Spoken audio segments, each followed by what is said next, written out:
वो hand raise करेगा। तो ऐसी सूरत में हम जैसे ही वो दरमियान में कोई पास आएगा तो उसके जो क्वेश्चन है हम उसका आंसर कर रहे होंगे। जैसे कि सेशन का नेम है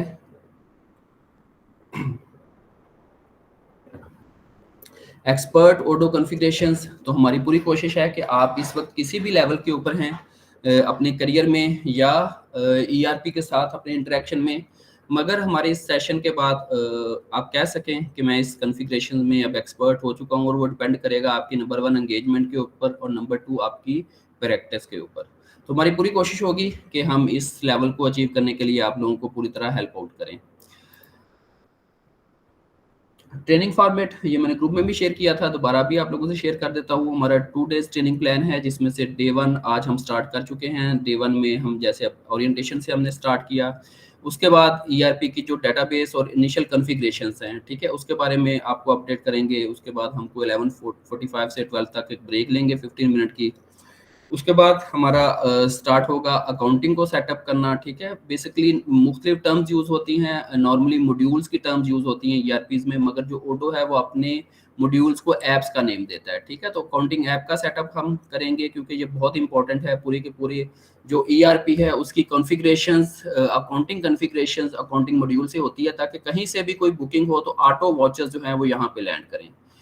उसके बाद हमारी 1 आवर ब्रेक होगी जिसमें आप लोग लंच और प्रेयर वगैरह वो कर सकेंगे। इसके बाद हम एट 2 पीएम स्टार्ट करेंगे अगेन अकाउंटिंग सेटअप, क्योंकि ये इसमें काफ़ी सारे पार्ट्स होते हैं अकाउंटिंग में, स्पेशली जो चार्ट ऑफ अकाउंट वगैरह को सेटअप करना और उसकी अदर कॉन्फ़िगरेशन, इसलिए हम इसी को कंटिन्यू करेंगे। उसके बाद हमारी फिर ब्रेक होगी 15:30 से 15:45 इंशाल्लाह। और उसके बाद जो हमारा नेक्स्ट सेशन होगा आज के दिन का वो लास्ट सेशन होगा जिसमें हम इन्वेंट्री को सेटअप करना वो लर्न करेंगे। कल का जो सेशन होगा वो हम स्टार्ट करेंगे इंशाल्लाह सेम टाइम पे परचेज सेल और सीआरएम के सेटअप से। उसके बाद सेम टाइम पे हम ब्रेक करेंगे। उसके बाद एचआर को हमने लर्न करना है कि पूरी पूरी एचआर की कॉन्फ़िगरेशंस कैसे करनी है, एचआर की कॉन्फ़िगरेशन में क्या-क्या होता है। फिर हमारी 1 टू 2 ब्रेक होगी। उसके बाद ई-कॉमर्स और पीओएस के सेटअप्स, ठीक है? ये हमने एडिशनली ऐड किए हैं क्योंकि इनकी डिमांड बहुत ज़्यादा है। और अगर आप लोग स्पेसिफिकली अगर पूरे ईआरपी को एज ए कंसल्टेंसी प्रोजेक्ट में नहीं भी लेके जाना चाह रहे, तो बहुत सारे ऐसे बिजनेस होते हैं जिनको सिर्फ पीओएस रिक्वायर्ड होता है या ई कॉमर्स रिक्वायर्ड होता है, तो आप वहाँ पे सर्विसेज दे सकते हैं या ये आप अपने लिए सेटअप कर सकते हैं, इसलिए हमने इसको ऐड किया है यहाँ पे। और फाइनली प्रोजेक्ट मैनेजमेंट और थर्ड पार्टी ऐप की जो इंटीग्रेशन है इसके ऊपर हम आपको अपडेट करेंगे, क्योंकि ईआरपी बेसिकली अब बहुत सारी जो अदर ऐप्स हैं उनके साथ इंटीग्रेट होकर चल रहे होते हैं, आपस में कम्युनिकेशन कर रहे होते हैं, तो उनको कैसे कॉन्फ़िगर करना है ये हमारा लास्ट पार्ट होगा कल इंशाल्लाह। अगर किसी का कोई क्वेश्चन हो तो वो हैंड रेज़ कर दे, ठीक है? यहाँ तक।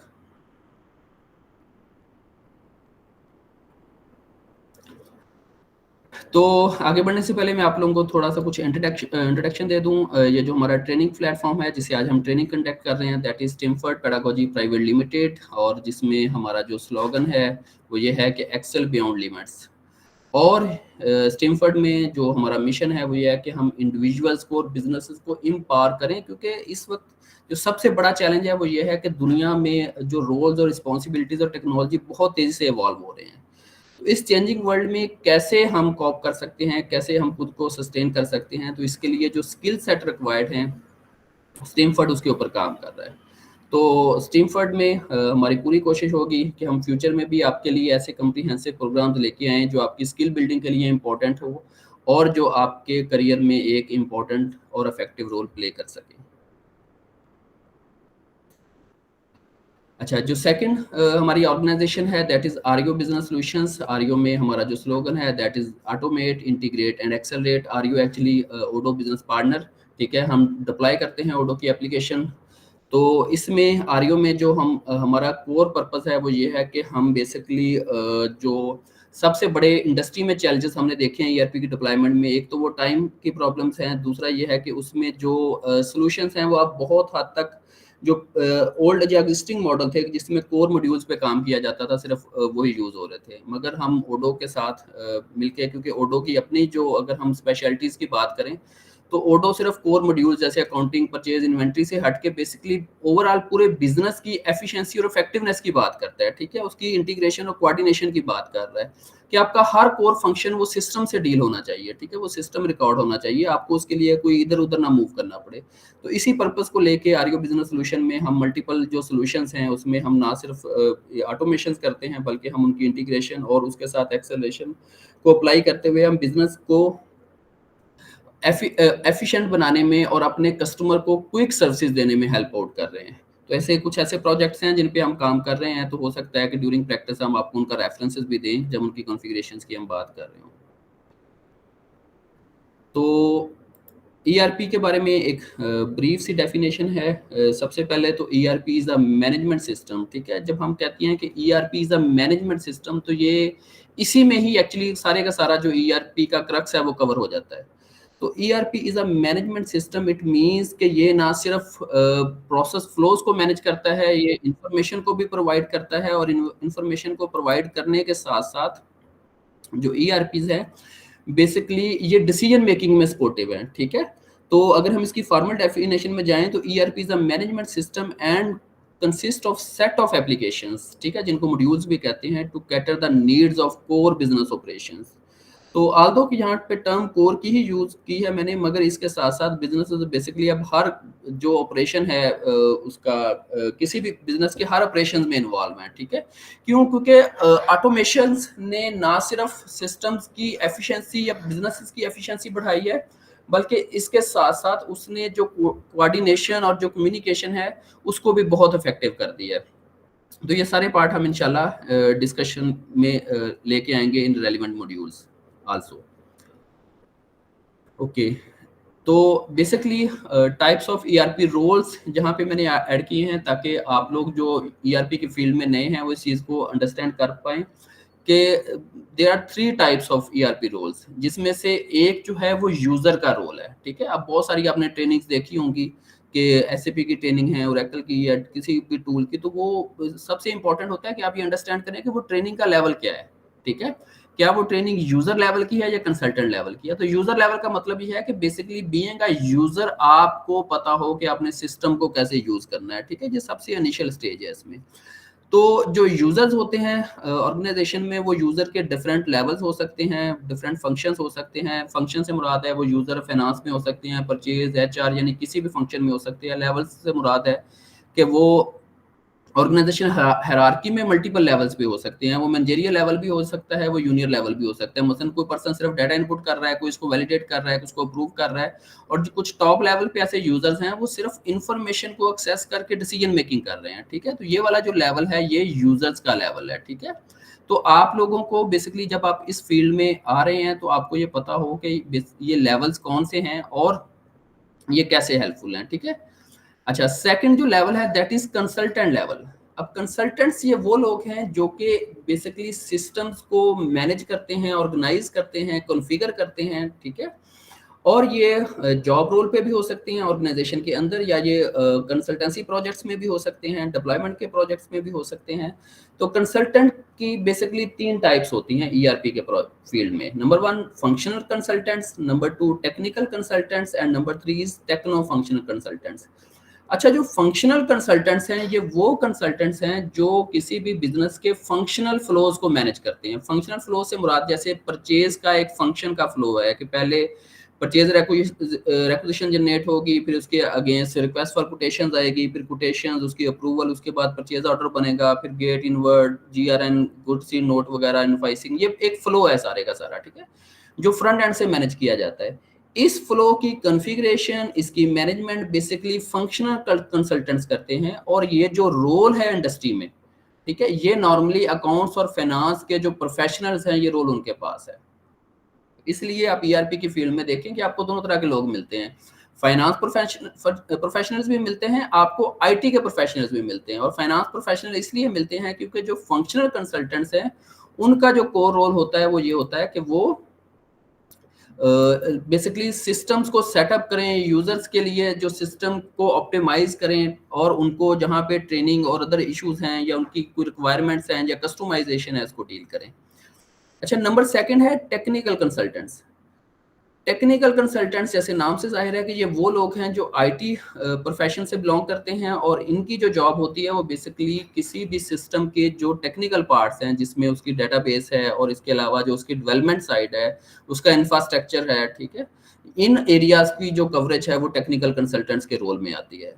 और टेक्नो फंक्शनल कंसल्टेंट्स ये वो लोग हैं जो बेसिकली दोनों रोल्स में परफॉर्म करते हैं। मतलब कुछ ऐसे लोग हैं जो कि सेल्फ लर्न करते हैं या फिर वो दोनों रोल्स को साथ लेके चलते हैं, क्योंकि इसकी सबसे बड़ा जो बेनिफिट है वो ये होता है कि नॉर्मली जो फंक्शनल कंसल्टेंट्स हैं ये स्टडीज करके उसको ट्रांसलेट करते हैं टेक्निकल कंसल्टेंट्स के लिए, ताकि वो यूजर की नीड के मुताबिक चीजों को डेवलप कर सके।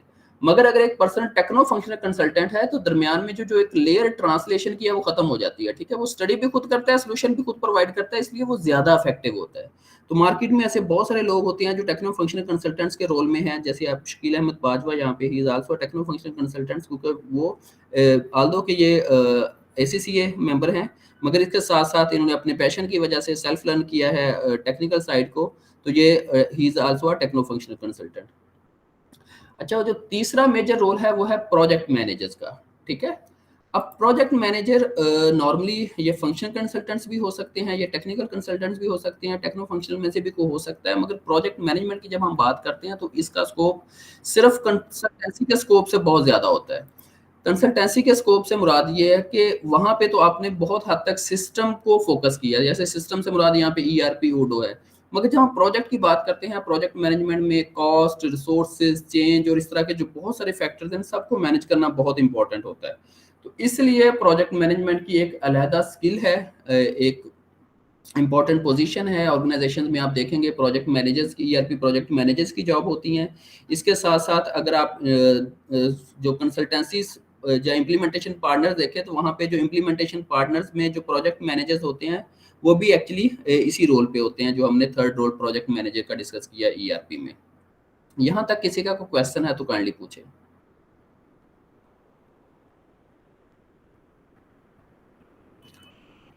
तो अगर मैं आपसे पूछूं कि आज हमारी ट्रेनिंग इसमें से किस रोल को फोकस कर रही है, तो कोई बताएगा?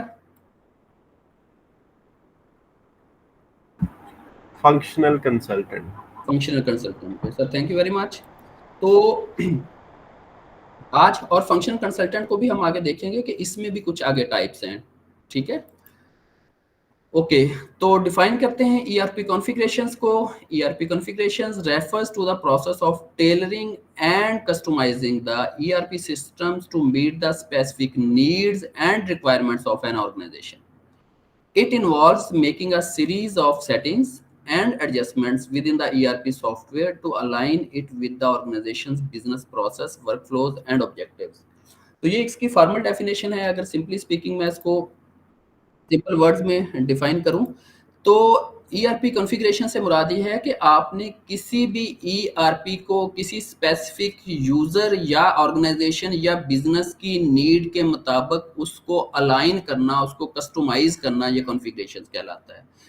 जब क्योंकि ये कंसल्टेंट लेवल की स्किल है, इसमें बैकएंड पे आप कॉन्फ़िगरेशंस कर रहे होते हैं, आप बता रहे होते हैं कि अगर इस ऑर्गेनाइजेशन में ये लोग परचेज का वाउचर एंटर करें तो उसके पीछे बैकएंड पे क्या अकाउंटिंग की ट्रांजैक्शंस होनी चाहिए, अकाउंटिंग के इवैल्यूएशन के मेथड्स कौन से होने चाहिए, ठीक है, प्रोसेस के फ्लोज कौन से होने चाहिए, कौन सा पार्ट स्किप करना है, कौन सा हमने लेके आगे बढ़ना है। तो आप प्रोसेस फ्लो को भी मैनेज करते हो, आप सेटअप्स की और अकाउंटिंग की जो कॉन्फ़िगरेशंस आप उसमें भी उसको भी करते हो, ठीक है। तो ईआरपी कॉन्फ़िगरेशंस का जो स्कोप है वो काफी वाइडर है और मॉड्यूल टू मॉड्यूल ये वेरी भी करता है। ऑलराइट, कोई क्वेश्चन तो नहीं यहाँ पे किसी का?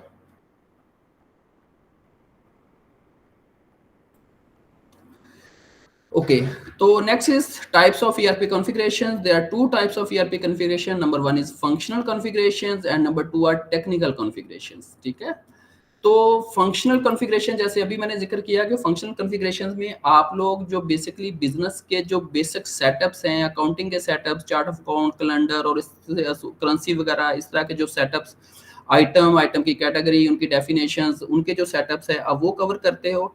और टेक्निकल कॉन्फ़िगरेशन में बेसिकली जो सिस्टम के टेक्निकल पार्ट है, फॉर एग्जांपल उसकी डेटाबेसेस के साथ कम्युनिकेशंस, उसका जो डेटाबेस का इंफ्रास्ट्रक्चर, डेटाबेस की ऑप्टिमाइजेशन, इस तरह का जो फंक्शन है, और ये आईटी के लोग कर रहे होते हैं, और फंक्शनल कॉन्फ़िगरेशंस ये फाइनेंस के लोग कर रहे होते हैं। तो इसमें मैं अब आपको शेयर करता चला जाऊं कि बेसिकली सिस्टम्स वक्त के साथ साथ बहुत ज़्यादा स्मार्ट होते जा रहे हैं। एक्चुअली जो लोग बिजनेसेस को या प्रोसेस को ऑप्टिमाइज करते हैं और मोस्टली जो बिजनेस सोल्यूशन लेके आते हैं, तो उनकी कोशिश होती है कि जो बिजनेस प्रोसेस में एक्स्ट्रा लेयर्स हैं उनको रिमूव किया जाए ताकि जो सॉल्यूशंस हैं वो क्विक हों। तो फ्यूचर में या वक्त के साथ साथ और इस वक्त भी अगर मैं बात करूं तो जो फंक्शनल कंसल्टेंट्स हैं इनका रोल मैं देख रहा हूं कि वो बहुत वाइडर होता जा रहा है। अच्छा, उसकी रीजनिंग ये है क्योंकि जो टेक्निकल पार्ट है ये टेक्निकल पार्ट बहुत हद तक ऑटोमेट होते जा रहे हैं। फॉर एग्जाम्पल ऐसे क्योंकि जो सोल्यूशन प्रोवाइडर्स हैं जैसे ओडो या सोल्यूशन प्रोवाइडर, ये जो टेक्निकल पार्ट है उसका मेजर कंपोनेंट या तो इन्होंने खुद संभाल लिया है, जैसे अब सैस मॉडल है, ठीक है। सैस मॉडल में क्या होता है, सब्सक्रिप्शन का मॉडल है। आपने सिर्फ यूजर लेना है और सिस्टम को यूज करना शुरू कर देना है, ठीक है। जब आपने यूजर ले लिया तो इसमें टेक्निकल जो पार्ट है, टेक्निकल कॉन्फ़िगरेशन है, सब ऑलरेडी मैनेज्ड है, ठीक है। वहां पे जो जरूरत है वो सिर्फ फंक्शनल कॉन्फ़िगरेशंस की है। इसके अलावा दूसरा ये है कि जो टेक्निकल कॉन्फ़िगरेशंस हैं ये वक्त के साथ साथ इजी होती जा रही हैं। इसको इवन के जो फंक्शनल कंसल्टेंट्स हैं वो इनको बहुत इजीली लर्न करके इनको अप्लाई कर सकते हैं, सिस्टम को कॉन्फ़िगर कर सकते हैं। तो इसलिए जो फ्यूचर में फंक्शनल कंसल्टेंट्स हैं इनके रोल ज़्यादा वाइडर होते जा रहे हैं। हत्ता कि अगर हम डेवलपमेंट की बात करें तो बेसिकली बहुत सारे सोल्यूशन प्रोवाइडर्स जिसमें ओडो भी शामिल है, वो ऐसे टूल्स प्रोवाइड कर रहा है जिसमें हो सकता है कि लॉन्गर टर्म में सिर्फ कॉम्प्लेक्स डेवलपमेंट्स में डेवलपर की जरूरत पड़े। जो ऐसी मसलन आप रिपोर्ट्स में एडिटिंग करना चाह रहे हैं या बेसिक फॉर्म्स में आप एडिटिंग करना चाह रहे हैं, इनपुट्स के फॉर्म यानी, या फिर आप कुछ छोटी एप्स बनाना चाह रहे हैं, तो वो ये जो फंक्शनल लोग हैं वो खुद बना सकते हैं क्योंकि ये ड्रैग एंड ड्रॉप मॉडल के ऊपर बेस कर रही हैं, ठीक है। आपके सामने स्क्रीन ओपन होती है, आप ड्रैग एंड ड्रॉप करते हैं, उसके बैकएंड पे सिस्टम खुद एक कोडिंग करता है और आपके लिए एप्लीकेशन रेडी कर देता है, ठीक है। तो इसलिए ये जो रोल है, ये आज इस रोल को समझना, इसको अंडरस्टैंड करना और इसका फ्यूचर को मद्देनजर रखते हुए इसको अडॉप्ट कर लेना बहुत इंपॉर्टेंट है, क्योंकि जो फंक्शनल रोल है, फंक्शनल कॉन्फ़िगरेशन है, ये ज़्यादा इन्फ्लुएंशियल वक्त के साथ साथ होते जा रहे हैं, ठीक है। अगर किसी का क्वेश्चन है तो यहाँ पूछे प्लीज।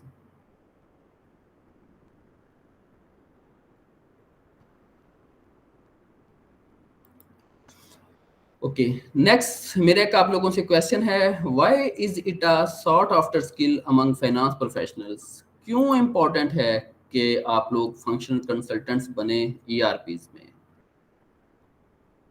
कोई आंसर करेगा? जी अस्सलाम वालेकुम। वालेकुम सलाम। शाहिद लतीफ़ बात कर रहा हूँ सर। बिकॉज आज के दौर में फाइनेंस जो है ना ये की एक एलिमेंट है, और जब तक आपको ईआरपी की अंडरस्टैंडिंग नहीं होगी तो आप जो है ना वो वेल परफॉर्म नहीं कर सकते, यानी आप प्रोमिनेंट पोजीशन में नहीं परफॉर्म कर सकते, क्योंकि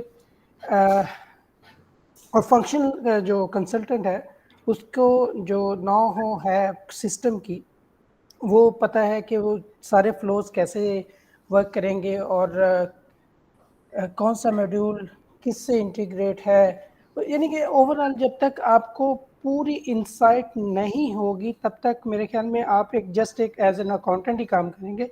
लेकिन जब आप ERP as a function consultant का नॉलेज होगा तो you can perform and in a better way और इन अ मोर क्या कहते हैं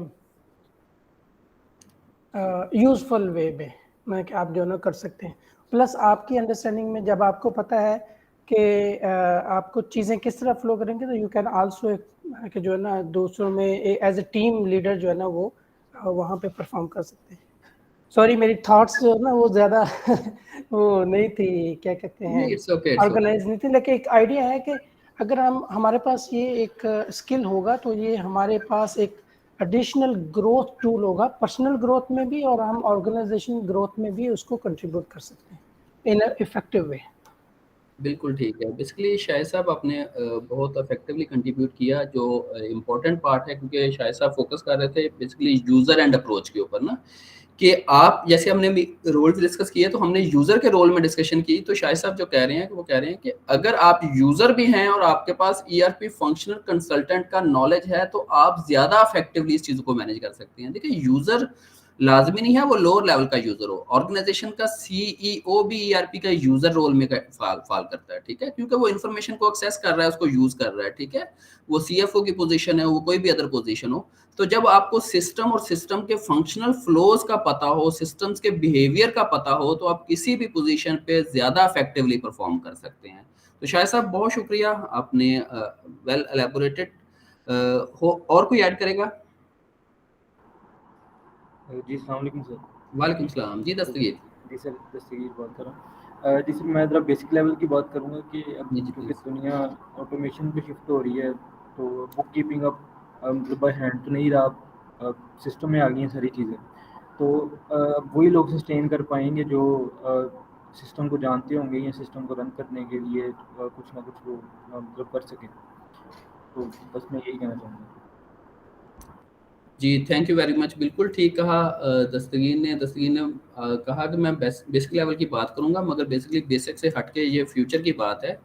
देखें जैसे मैंने अभी आप अकाउंटिंग की कॉन्फ़िगरेशन में देखेंगे कि सिस्टम 100% अकाउंटिंग और रिपोर्टिंग खुद कर रहा है। फाइनेंशियल रिपोर्टिंग लाइव यानी रियल टाइम आपको balance sheet, profit and loss, आपकी चेंजेस इन इक्विटी, हर जो स्टेटमेंट है वो रियल टाइम में आपको मिल रही है। आपका काम सिर्फ वन क्लिक के ऊपर इसको जनरेट करके यूज करना है, ठीक है। अब आपके जो फॉर एग्जांपल बिजनेस ऑनर्स हैं, जो टॉप मैनेजमेंट है, वो इस चीज पे भी डिपेंडेंट नहीं है कि आप आके उनको डाटा प्रेजेंट करें। फॉर एग्जाम्पल हम जिस ऑर्गेनाइजेशन में थे वहां पे उनके सामने डैशबोर्ड से हर वक्त उनको रियल टाइम पिक्चर नजर आ रही थी कि हम कहाँ पे फॉल इन करते हैं। देखिए अगर ये सिचुएशन है तो फिर एक फाइनेंस प्रोफेशनल का रोल क्या रह जाता है, ठीक है। अकाउंट्स में डेफिनेटली अकाउंट्स की ऑपरेशंस की मैनेजमेंट होती है, बिल्कुल उस प्रोसेस की मैनेजमेंट इंपॉर्टेंट होती है, मगर अगर हम वाइडर स्कोप में इसकी बात करें तो याद रखें कि जब ये सारा प्रोसेस ऑटोमेट हो चुका है तो बेसिकली अब हमें भी जरूरत है कि हम वन स्टेप ऊपर जाएं। बेसिकली हम ना सिर्फ यूजर एंड को फोकस करें, हम फंक्शनल एंड पे आए जहां बैठ के हम सिस्टम्स को सेल्फ मैनेज करें। हमें पता हो कि सिस्टम का बिहेवियर क्या है, हम किसी पे डिपेंडेंट ना हो, हमें पता हो कि ये अकाउंटिंग कैसे हो रही है, और हम बेसिकली जितने भी फंक्शंस हैं, जितने भी उसके जो सिस्टम्स के अकाउंट्स या फाइनेंस या इससे हटके जितने भी फॉर एग्जांपल उसके जो एट्रीब्यूट्स हैं, हम उसका मैक्सिमम बेनिफिट उठा सकें। इसलिए ये जो स्किल और इस स्किल को लर्न करना, अप्लाई करना बहुत इंपॉर्टेंट है। मगर इसके अलावा एक बहुत बड़ा स्कोप है। देखिए हर जो बिजनेस है वो आपका डिजिटल बिजनेस है, ठीक है।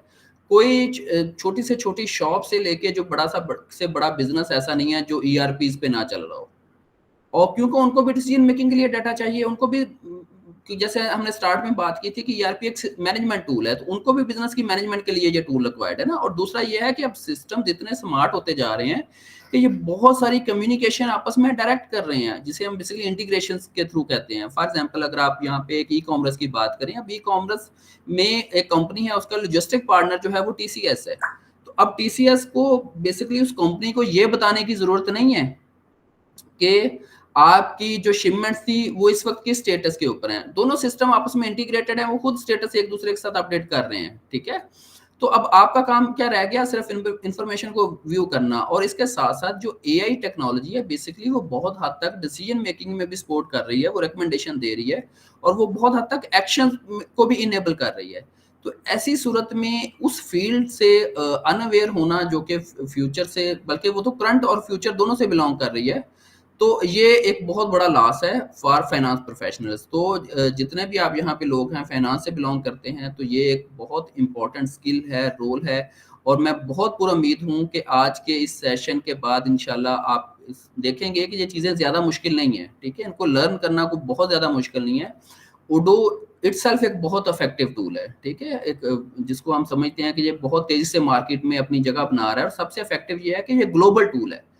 और ग्लोबल का मतलब ये है कि ये स्किल आपको सिर्फ पाकिस्तान में नहीं, आप दुनिया के किसी कोशे में चले जाएं आपके लिए हेल्पफुल है। और दुनिया में ये बहुत ट्रेंड चल रहा है कि आप लोकल होते हुए भी इंटरनेशनल सर्विसेज दे रहे हैं। तो इसलिए उडो को लर्न करना और इस टूल को लर्न करना, आई होप सो दोनों ही आपके जो जैसे मैंने स्टार्ट में कहा था कि आपके करियर में और आपकी जो प्रोफेशनल लाइफ है इसमें वैल्यू ऐड करेंगे इंशाल्लाह। तो अब मैं यहाँ से हैंड ओवर करता हूँ शकील अहमद को। शकील आगे लेके बढ़ेंगे। शकील बढ़ने से पहले काइंडली आप एक क्विक इंट्रोडक्शन ऑफ उडो का दे दीजिएगा, उसकी प्राइसिंग, उसकी जो मॉडल्स वगैरह हैं, उसकी ऐप्स वगैरह, और फिर आप कॉन्फ़िगरेशंस और सेटअप्स की तरफ मूव करें प्लीज़। ठीक है शकील?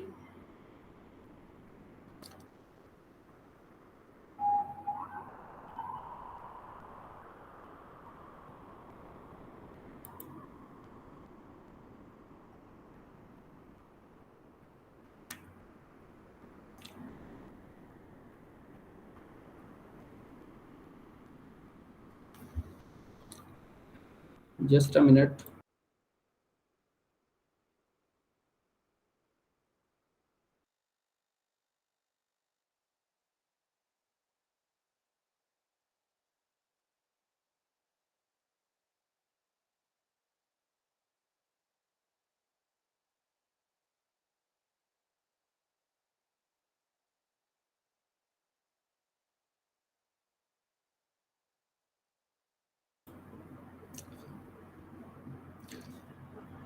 जब वो अपनी स्लाइड्स वगैरह रेडी कर रहे हैं, कोई क्वेश्चन है आपका तब तक तो आप काइंडली पूछें।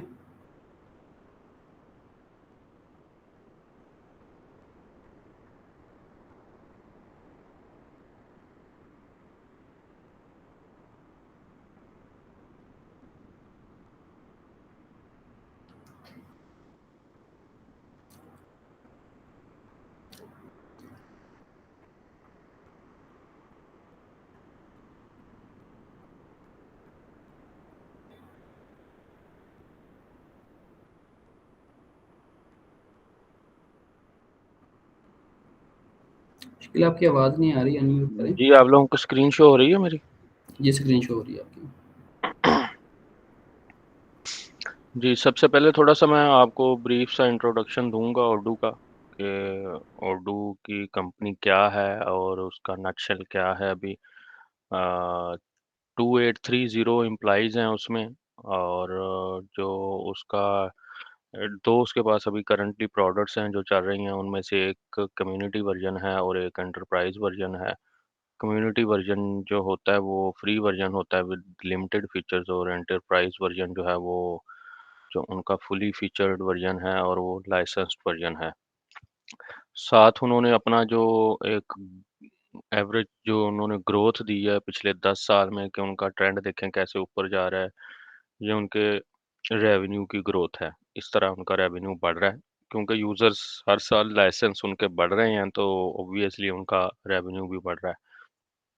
हर साल नए लोग उस पे लाइसेंसेस परचेज़ कर रहे हैं, वो इतना इमर्जिंग टूल बनता जा रहा है, तो उसकी वजह से फिर उसकी ग्रोथ जो है वो उसी हिसाब से बढ़ रही है। तो सिर्फ़ ये जो अप्रैल गुज़रा है इस ईयर में, उसमें उन्होंने 48% ग्रोथ ऑब्ज़र्व की है। और उसके बाद अगर मैं आपको अगली स्लाइड पे बताऊँ, तो 5128 पार्टनर्स हैं उसके अक्रॉस द ग्लोब, जो पूरी दुनिया में काम कर रहे हैं, और 175 कंट्रीज़ में ये इस वक्त ऑपरेट कर रहा है, और इसका जो पार्टनर्स का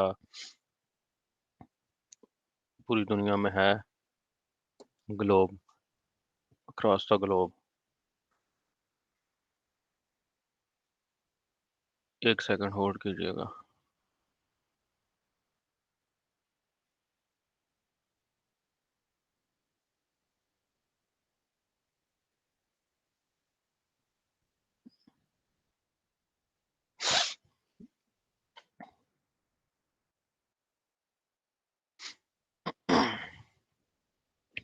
उसके बाद ओडू की थर्ड पार्टी ऐप्स का भी एक स्टोर है, जहाँ पे लोगों ने अपने छोटे-छोटे सॉल्यूशंस बना के उस ऐप स्टोर पे रखे हुए हैं। तो आप लोगों को अगर कहीं पे भी कोई बिज़नेस ऑपरेशन में कोई डिफ़िकल्टी आ रही है या आपको कोई सॉल्यूशन चाहिए, तो आप उस ऐप स्टोर पे जाके सर्च कर सकते हैं।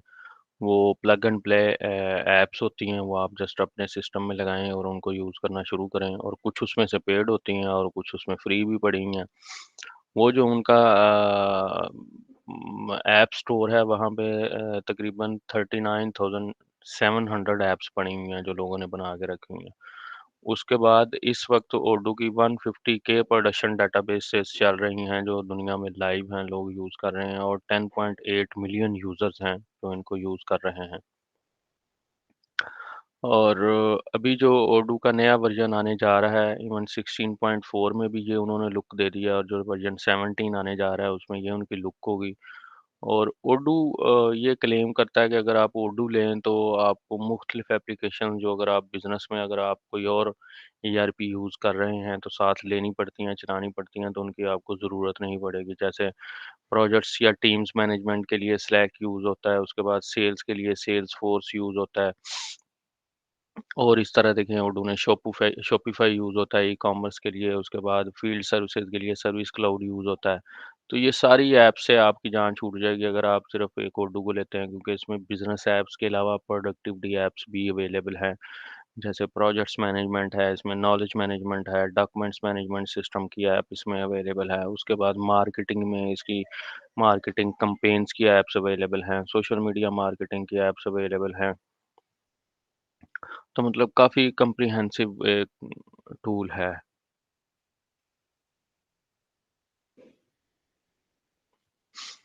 उसके बाद ओडू ने अपना खुद ही एक कंपैरिज़न बनाया हुआ है कि जिसमें ओडू ये क्लेम करता है कि हम जो है मार्केट में जो हमारे कंपेटिटर्स हैं उनमें सबसे ऊपर जा रहे हैं। एक तो यूज़र फ्रेंडलीनेस में और बिज़नेस स्कोप में। वो आगे जाके आप देखेंगे भी कि ओडू इतना यूज़र फ्रेंडली है कि इवन आप खुद भी उसे सीख सकते हैं अगर आप थोड़ी-सी मेहनत करें। आपको किसी ट्रेनिंग की या किसी ट्रेनर की ज़रूरत नहीं है। तो वो इतना यूज़र फ्रेंडली है कि वो खुद ही चीज़ें एक्सप्लेन कर रहा होता है, और उसे एक दफ़ा आप उसे गो थ्रू कर लें तो वो आपको दोबारा उसको ज़रूरत नहीं है आपको रिपीट करने की, आपको वो चीज़ें उसकी रह जाती हैं, वो अपना इमेज बना लेता है। उस और दूसरा ये है कि जो भी उसको एक दफ़ा देख लेता है एप्लीकेशन ऐसी है, उसकी यूज़र फ्रेंडलीनेस है और इकोनॉमिक एप्लीकेशन है। दूसरा उसकी स्केलेबिलिटी बहुत ज़्यादा है, पार्टनर्स हर जगह अवेलेबल हैं, तो उसका स्कोप बहुत ज़्यादा है।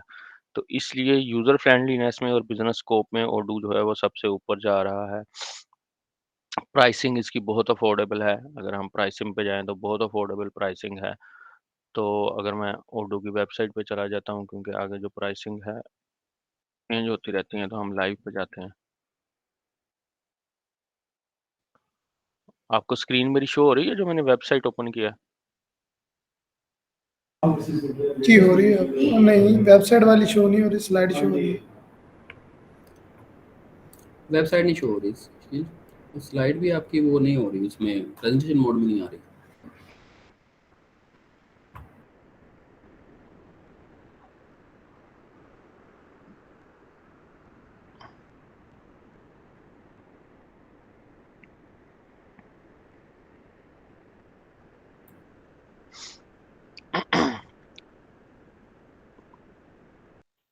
जी, तो अगर आप प्राइसिंग पे जाते हैं तो उसमें ओडू में एक ऐप आप फ्री यूज़ कर सकते हैं मुस्तकिल तौर पे। अगर आप कोई भी एक ऐप यूज़ करना चाहते हैं, पीओएस है वो हो गया, कोई और ऐप है, सेल्स की ऐप है, परचेज़ेज़ की ऐप है, इन्वेंटरी की इवन ऐप है, तो आप के लिए एक ऐप ले सकते हैं और वो फ्री यूज़ कर सकते हैं, और उसके कोई चार्जेज़ नहीं होंगे, और जितने मर्ज़ी यूज़र्स उस पे आप बना सकते हैं।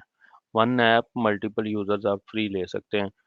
और उसके अलावा अगर आपको एक से ज़्यादा ऐप्स की ज़रूरत है, और फिर आप ओडू के पास एक स्टैंडर्ड मॉडल है जिसमें आप ऑनलाइन ओडू के पास अपना ले सकते हैं इंस्टेंस, वो इसको सैस मॉडल भी कहते हैं, सॉफ्टवेयर एज़ अ सर्विस। तो आपने बस अपने यूज़र्स बनाने हैं, आपको इंस्टेंस मिल जाएगा, तो आप ऑनलाइन ही यूज़ कर सकते हैं और डाटा भी ऑनलाइन ही आपका पड़ा होगा।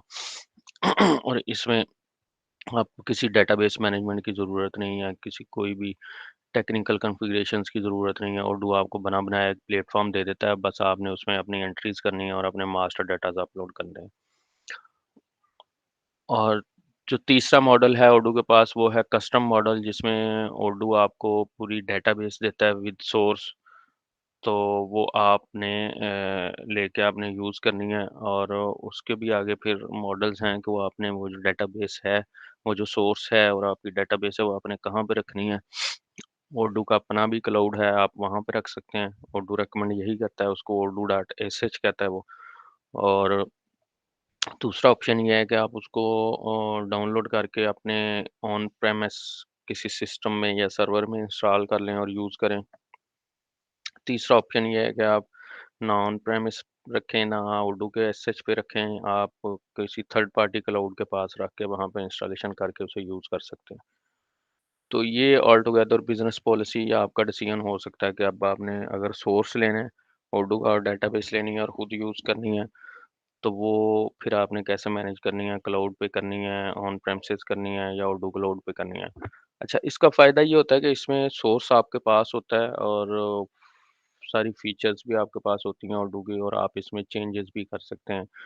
Depends upon your needs, business needs. अगर कहीं पे ज़रूरत है आपको कोई थोड़ी बहुत कस्टमाइज़ेशन करने की, कहीं पे कोई रिपोर्ट अपनी मर्ज़ी की रिपोर्ट्स बनाने की, डैशबोर्ड्स बनाने की, तो ऑल टुगेदर आपके पास डेटाबेस अवेलेबल होती है, आप उसमें जाके चेंजेस कर सकते हैं। और इसमें आप मल्टी कंपनीज़ भी मैनेज कर सकते हैं। जो ओडू आपको कस्टम स्टैंडर्ड वर्ज़न देता है, उसमें आप मल्टी कंपनीज़ ही मैनेज कर सकते हैं। यूज़र्स जितने मर्ज़ी खोल सकते हैं, कंपनी आप एक ही ओपन कर सकते हैं। तो अगर आपने कंपनीज़ ज़्यादा मैनेज करनी है, तो फिर आपको कस्टम मॉडल पे जाना पड़ेगा। उसमें आपको जिसमें ओडू आपको सारा कुछ देगा, डेटाबेस भी और आपको सोर्स भी देगा। जी, किसी का कोई क्वेश्चन हो यहाँ तक तो वो क्लियर कर सकते हैं।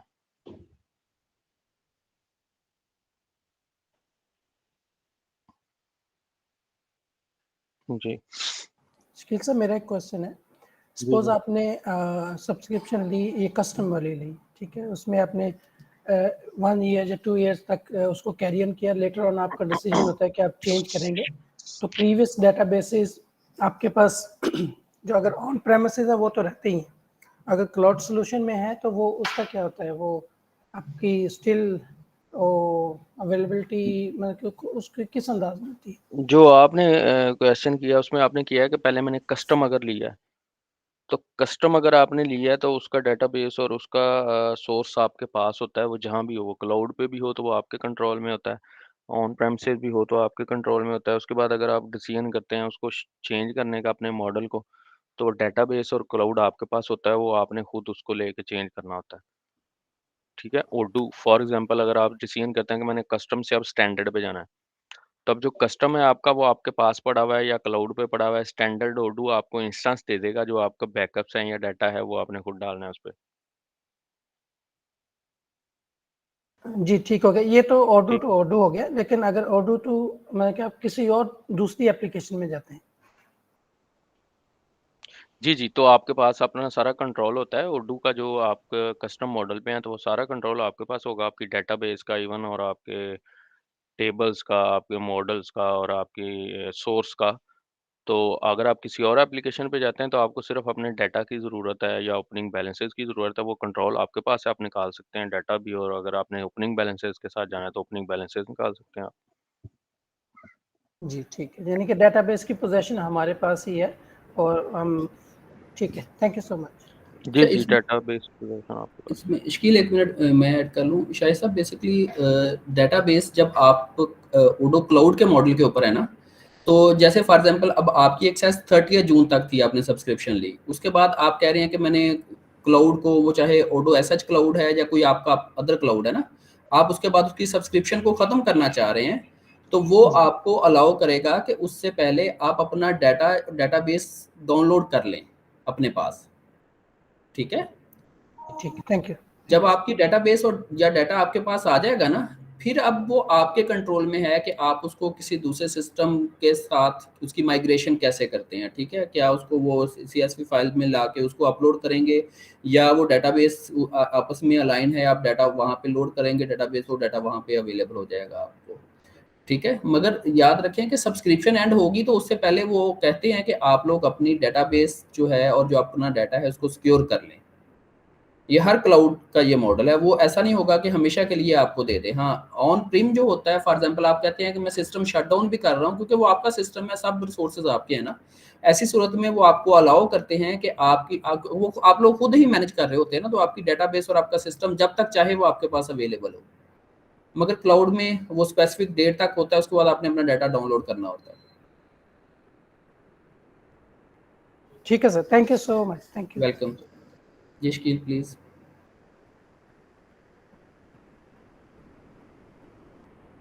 अनम्यूट कर लें।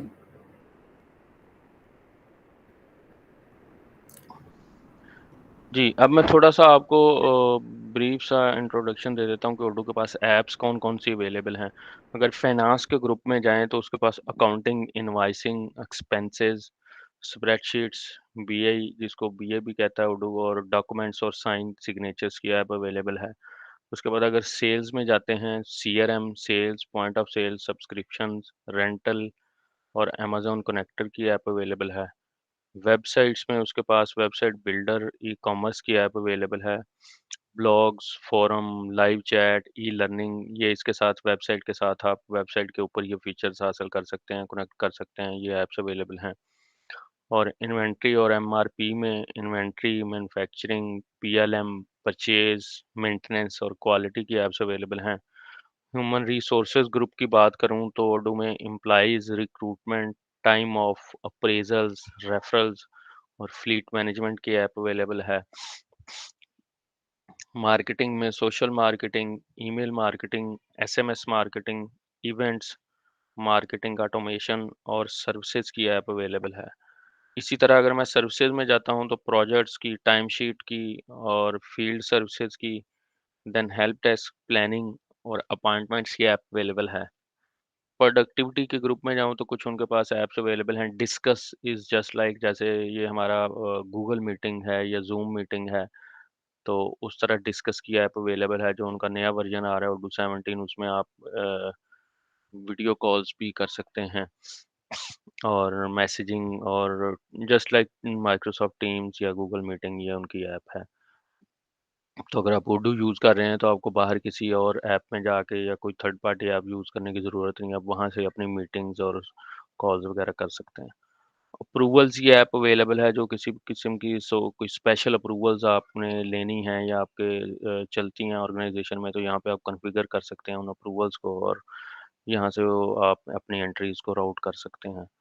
और उसके बाद आईओटी, इंटरनेट ऑफ थिंग्स की ऐप है, जिसमें आप थर्ड पार्टी जो मशीन्स हैं उनके साथ इंटीग्रेशन कर सकते हैं। अगर मशीन्स जो हैं वो आईओटी ओरिएंटेड हैं, जैसे आपके प्रोडक्शन में कुछ मशीन्स हो सकती हैं जिनके ऊपर डाटा आ रहा होता है, उनके ऊपर कोई नंबरिंग आ रही होती है, तो आप उनके साथ इंटीग्रेशन करके ओडो में डायरेक्ट वो डाटा फेच कर सकते हैं। वॉइप की ऐप है आपकी, ओडो में कॉल के लिए यूज़ होती है, जो आप डिस्कस में भी यूज़ कर सकते हैं, और ओडो में वैसे भी ऑप्शन होता है कि आप वॉइप की ऐप कर लें तो ये कॉल की ऑप्शन भी आपको दे देता है। तो आप अपने कॉन्टैक्ट्स को कॉल भी कर सकते हैं, जो ओडो में आपके कॉन्टैक्ट्स हैं, कस्टमर्स, वेंडर्स या एम्प्लॉइज़ या यूज़र्स। अच्छा, उसके बाद नॉलेज की ऐप अवेलेबल है, नॉलेज मैनेजमेंट। इसमें आप अपनी जो आर्टिकल्स हैं वो आप उसमें अपने शेयर कर सकते हैं, कोई बुक्स हैं या कुछ भी लर्निंग्स हैं, इसमें आप रखें और अपने जो यूज़र्स हैं उनके साथ शेयर कर सकते हैं। इवन यूज़र नहीं भी है कोई, तो उसके साथ वो आप लिंक की तरह शेयर कर सकते हैं। तो ये एक किस्म की आपकी नॉलेज की डेटाबेस बन रही होती है, एक लाइब्रेरी टाइप चीज़ें। तो आप उसमें मैनेज कर सकते हैं, और ज़रूरत पड़ने पे आप उनको शेयर भी कर सकते हैं, उनके लिंक भी शेयर कर सकते हैं और एडिट भी कर सकते हैं। जी, किसी का कोई क्वेश्चन हो तो वो पूछ सकते हैं। तो यहाँ पे कुछ ऐसी ऐप्स हैं जिसके बारे में आप लोग नहीं जानते होंगे, तो आप स्पेसिफिकली अगर उनके बारे में क्वेश्चन करना चाहें तो आप कर सकते हैं। सर ऋषिकेश सर, मेरा एक बेसिक फिर क्वेश्चन है। सपोज हमने कस्टम मॉड्यूल लिया, इनमें हमें अपनी अपनी नीड के हिसाब से कुछ भी हम पिक कर सकते हैं, ये part of the package of customer या कस्टम का पैकेज होगा, या कि हर जो ऐप है उसकी एक सेपरेट प्राइसिंग होती है? मैं कि जैसे फाइनेंस के कुछ मॉड्यूल हम ले रहे हैं और बीच में प्रोडक्टिविटी भी हमें कुछ मॉड्यूल चाहिए, ये जो ऐप चाहिए, जैसे डिस्कस का आपने यूज़ किया या मतलब कि ये अप्रूवल्स का किया, तो ये इसकी प्राइसिंग किस तरह होती है? नहीं, अब जो प्राइसिंग है ओडो की, पहले ऐसा होता था, अब जो प्राइसिंग है वो यूज़र बेस है। आप एक भी यूज़र लेते हैं तो आपको सारी ऐप्स अवेलेबल होंगी, आप जो मर्ज़ी ऐप इंस्टॉल करके यूज़ कर सकते हैं। चलिए ठीक, थैंक यू सो मच। हाँ जी। वेलकम। अच्छा, इसमें मुझे भी थोड़ा-सा शकील ऐड करने दीजिएगा। आज से ना कुछ साल 1.5 साल पहले शायद साहब, क्योंकि हमने जब पहली दफ़ा ओडो बाय किया तो हमने बेसिकली अकाउंटिंग, मैन्युफैक्चरिंग, इन्वेंटरी और परचेज़ की जो ऐप्स थी वो अलहदा से बाय की, यानी पर ऐप, और वो डबल थी। तो तकरीबन हमें उसके $15 टू $17 पर ऐप पर मंथ हम दे रहे थे, ठीक है? और यूज़र्स हमने अलहदा से बाय किए। अच्छा, ओडो ने अपनी बेसिकली जो मार्केटिंग स्ट्रेटजी है उसने वो चेंज की।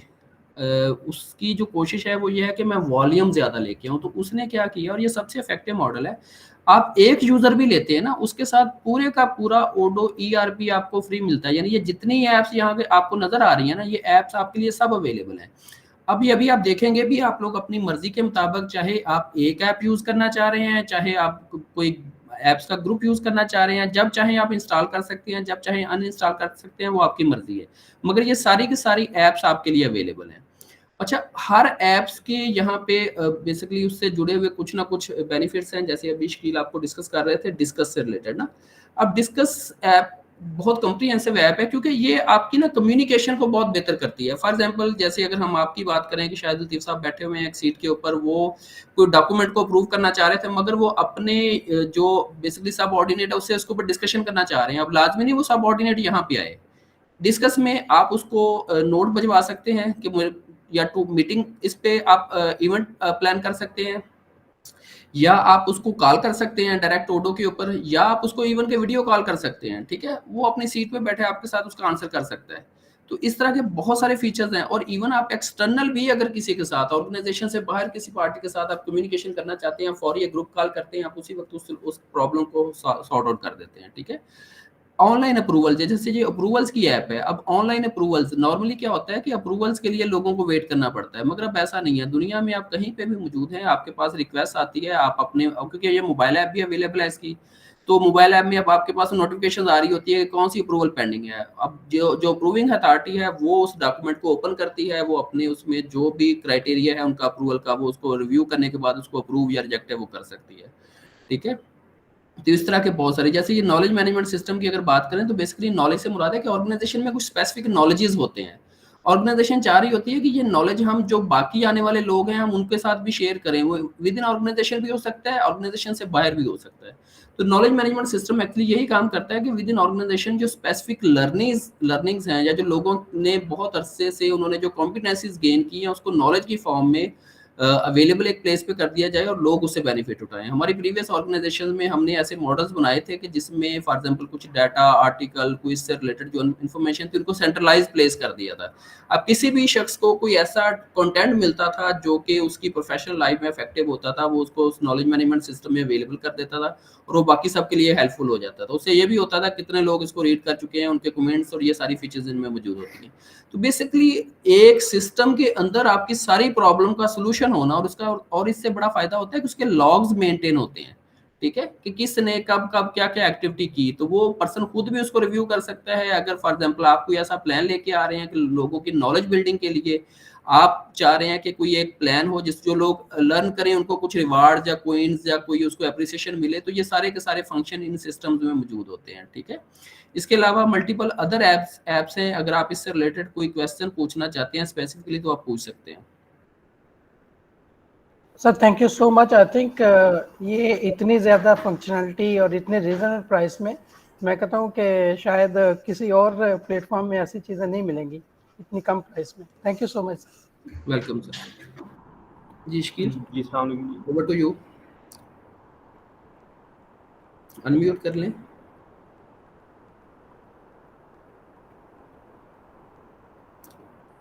शकील आवाज़ नहीं आ रही आपकी, अनम्यूट कर लें खुद को।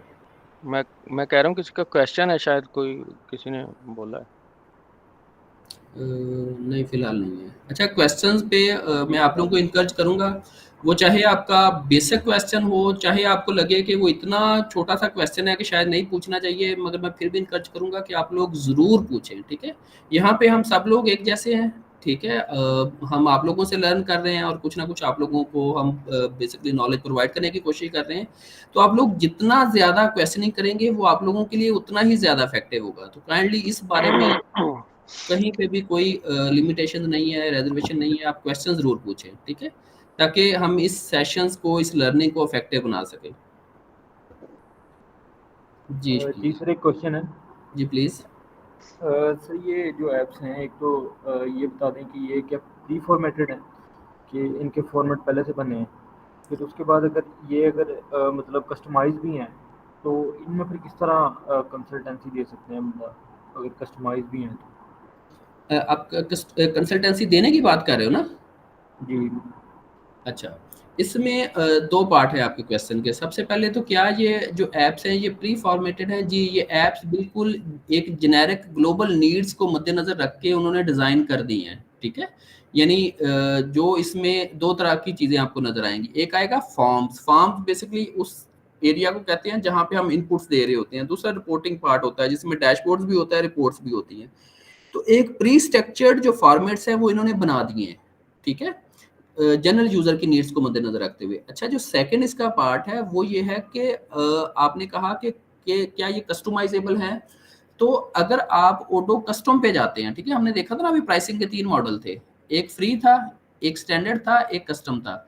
अगर आप कस्टम मॉडल पे जाते हो तो कस्टम मॉडल पे क्या होता है कि आप के पास सोर्स कोड ये 100% आपको दे देता है ओडो। जब आपके पास सोर्स कोड है तो ऐसी सूरत में आपको टेक्निकल जो लोग हैं उनकी हेल्प चाहिए होगी और आप सिस्टम को कस्टमाइज करके उनको प्रोवाइड कर सकते हैं उनकी नीड के मुताबिक, ठीक है? अगर कोई कहता है कि मुझे ये फॉर्मेट ये नहीं चाहिए, इससे हटके चाहिए, या कोई पर्सन कहता है कि नहीं मुझे फ्लो डिफरेंटली चाहिए, तो वो कस्टमाइजेबल है, वो कस्टमाइज हो सकता है। ठीक है दस्तगीर? जी सर, एक थोड़ा सा हो रहा है बस, बिल्कुल जी प्लीज तकरीबन नहीं। पूछे। ये सर कि जैसे वो वर्चुअल मतलब असिस्टेंट होते हैं कि किसी और कंट्री में कोई बैठा हुआ है तो वो इधर से बैठ के सर्विसेज प्रोवाइड कर रहे होते हैं, जी तो क्या इसमें भी ये सारी ऑप्शन है ना? जी, ये सारी देखें, ये क्लाउड बेस है ना, ऑनलाइन एक्सेसिबल है, तो ये इसमें ये सारे फीचर्स हैं। आप इसको virtually support, training, deployment services आप वर्चुअली दे सकते हैं इस पे।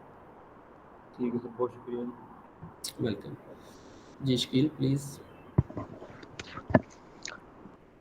जी, अब एप्लीकेशन पे मूव करते हैं, जिस एप्लीकेशन पे हम ट्रेनिंग करेंगे जो इंस्टेंस है।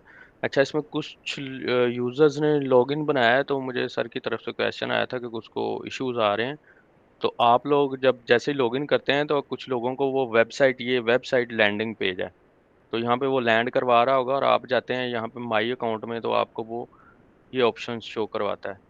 तो आपने यहाँ पे नहीं जाना, ये बेसिकली पोर्टल यूज़र के लिए होता है। आपने अगर यहाँ पे लैंड कर भी गए हैं आप, तो आप ये वेबसाइट के साथ ये 6 डॉट्स का ये देखें, ये जो आइकन आ रहा है, आपने यहाँ पे क्लिक करना है तो आप ऐप्स पे आ जाएंगे।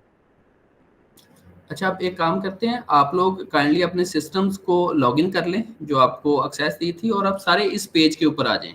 जो पेज आपके सामने नज़र आ रहा है ना, तो सब लोग अब सिस्टम जो आपको लिंक दिया गया है, ठीक है शकील, ये लिंक आप दोबारा भी शेयर कर दें एक दफ़ा इधर व्हाट्सएप में, इधर ही इसी चैट में।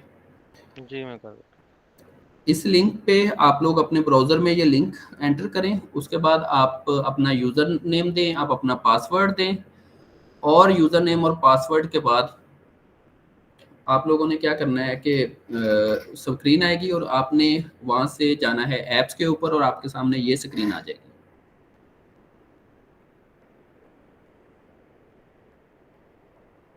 कर लिया सर। ग्रेट। सर जो मेन स्क्रीन है जहाँ पे कोटेशन, सेल्स ऑर्डर और इनवॉइस बिल लिखा हुआ है वहां तक पहुंच गए हैं, आगे क्या करना है? एक वहाँ तक आप पहुँच गए हैं, तो अब शकील एक दफ़ा दोबारा बता दीजिएगा कि किस तरह आपने ऐप्स में जाना है।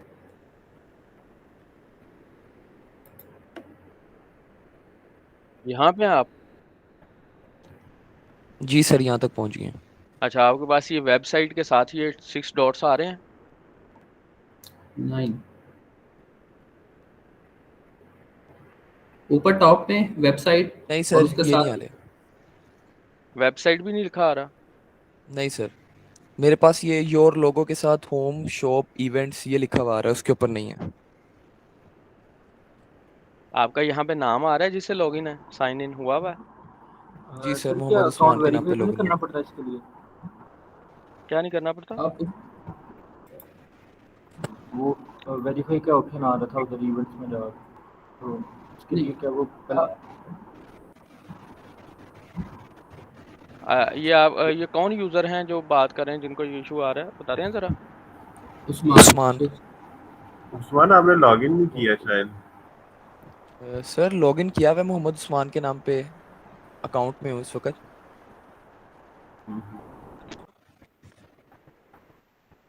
ऐसा होता नहीं है वैसे, जो वो डायरेक्ट आपको ले जाता है जब आप लॉगिन ना करें, फिर ही ऐसा। मोहम्मद उस्मान है आपका यूज़र नेम? यूज़र नेम क्या है आपका? सर मोहम्मद उस्मान के नाम पे ये यूजर नेम। आपका तो यूज़र मेरे पास एग्जिस्ट ही नहीं कर रहा। सर शेख उस्मान के नाम पे आईडी होगी, Shaikh Usman 1508। Sir same issue मुझे भी आ रहा स्पेल है। करें।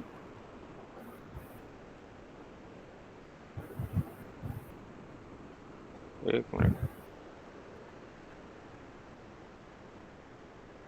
शेख उस्मान 1508 है। जी सर। लॉग आउट करके लॉग इन करें। 1 मिनट सर, मैं करता हूँ। अच्छा, तो और किसको प्रॉब्लम आ रही थी? सर मुझे आ रही थी जोनिया सिर्फ। आप अपना यूजर नेम बताएं। जोनिया सिर्फ सवेर। आप भी चेक कर लें, लॉग इन करके लॉग आउट करके लॉग इन करें, सही हो जाएगा। और किसी को प्रॉब्लम आ रही है तो बता दे अभी।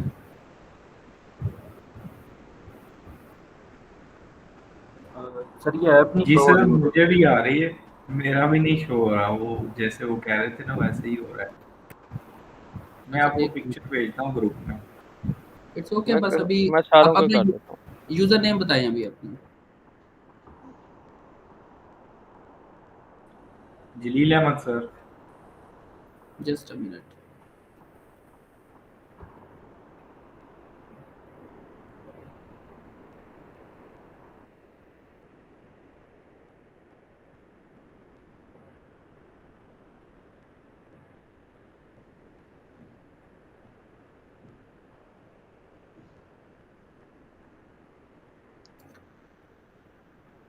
जलील साहब, आप भी लॉग आउट करके लॉग इन करें।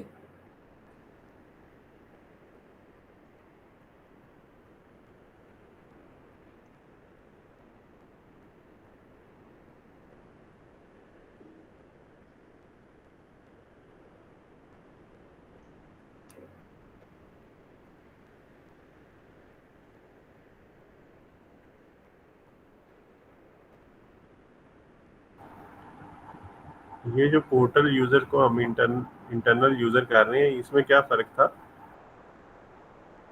बता देता हूँ मैं इसमें क्या फ़र्क है।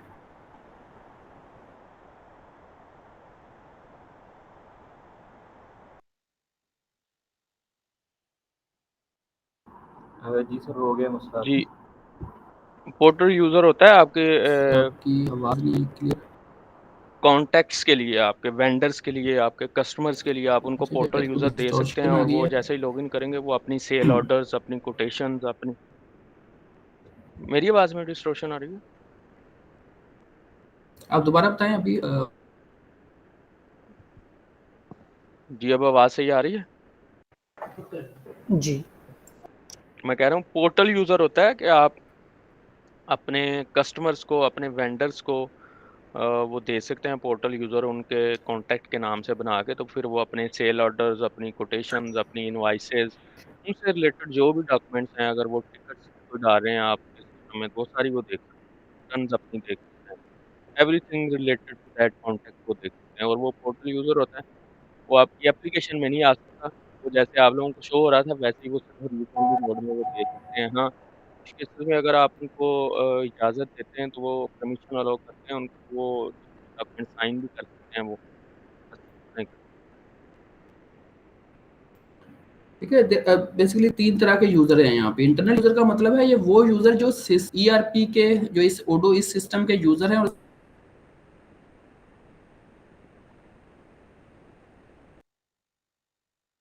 सर आपकी आवाज़ नहीं आ रही।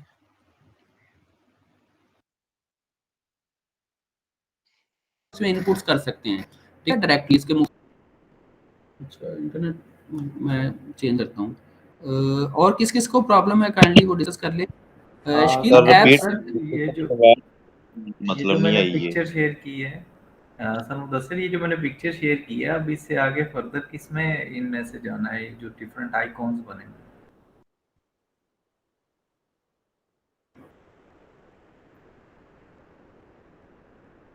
पिक्चर आपने कहाँ पे शेयर की है? सर मुझे पिक्चर शकील मैंने शेयर की ग्रुप है। ग्रुप में शेयर की है। ठीक है, अच्छा, इसमें अच्छा। ऐप्स देखें कुछ लोगों के पास कम आ रही हैं। जी सर, सिर्फ 12 ऐप्स आ रही हैं हमारे पास। तो वो ऐप्स इसलिए कम आ रही हैं कि वो बाद में कुछ ऐप्स कई लोगों ने खुद लेके परमिशन मुझसे इंस्टॉल की हुई हैं, तो वो फिर जो बाद में ऐप होती हैं यूज़र बनने के, उनके राइट्स देने पड़ते हैं। अच्छा, वो नीड बेसिस पे वो हम आपको जैसे-जैसे सारों को दे उस देंगे। ऐप पे जाएँगे ना, हम आपको एक्सेस दे देंगे उसकी। ये देखें ना, अगर यूज़र्स पे जाएँ, आगे जाके आपको बताते हैं ये यूज़र्स कैसे मैनेज होते हैं, तो वो यूज़र्स में सारी ऐप्स के राइट्स आ रहे होते हैं, तो कुछ ऐप्स जो बाद में बनती हैं, फिर उनके राइट्स देने पड़ते हैं। ये देखें, जैसे ये यूज़र हैं दस्तगीर, इनके पास सेल्स के राइट्स नहीं आ रहे, अकाउंटिंग के नहीं आ रहे, इन्वेंटरी के नहीं आ रहे। जी सर, दस्तगीर सेम हैं, केस इधर भी है जलील। इस ट्रेनिंग में हैं दस्तगीर? जी, जी हैं इसमें। जी सर, मैं हूँ इधर। अच्छा, अभी अकाउंटिंग सर के तो सबके पास होंगे ना शकील, बेसिक जो हैं सर अभी। जलील पे जाके ना उसको भी चेंज करने। मैं सारों को दे देता हूँ। जी कैसर साहब, आपका क्वेश्चन है?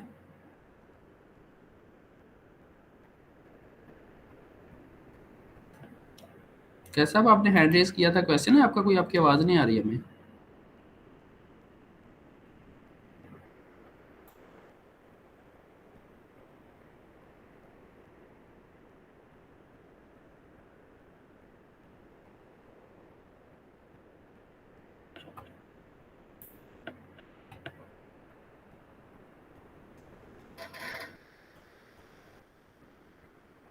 जी, कोई और यूज़र जिनको मसला था?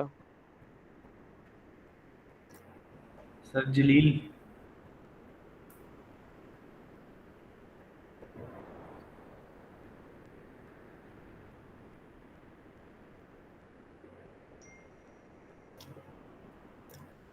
अब ये एडमिनिस्ट्रेटिव यूज़र, जैसे शकील अभी यहाँ पे एडमिनिस्ट्रेटिव यूज़र हैं बेसिकली, तो ये ओवरऑल सिस्टम को मैनेज कर रहे हैं, ठीक है? इसको हम सुपर यूज़र भी कहते हैं।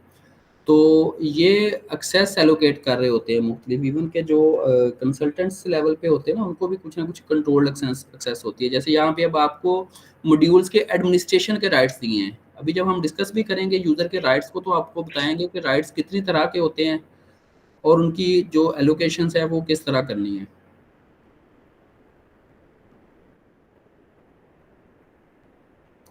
ओके, तो इसके लिए एक यूज़र होगा कैसर के नाम से, पूरा नाम पता नहीं क्या होगा आपका कैसर साहब?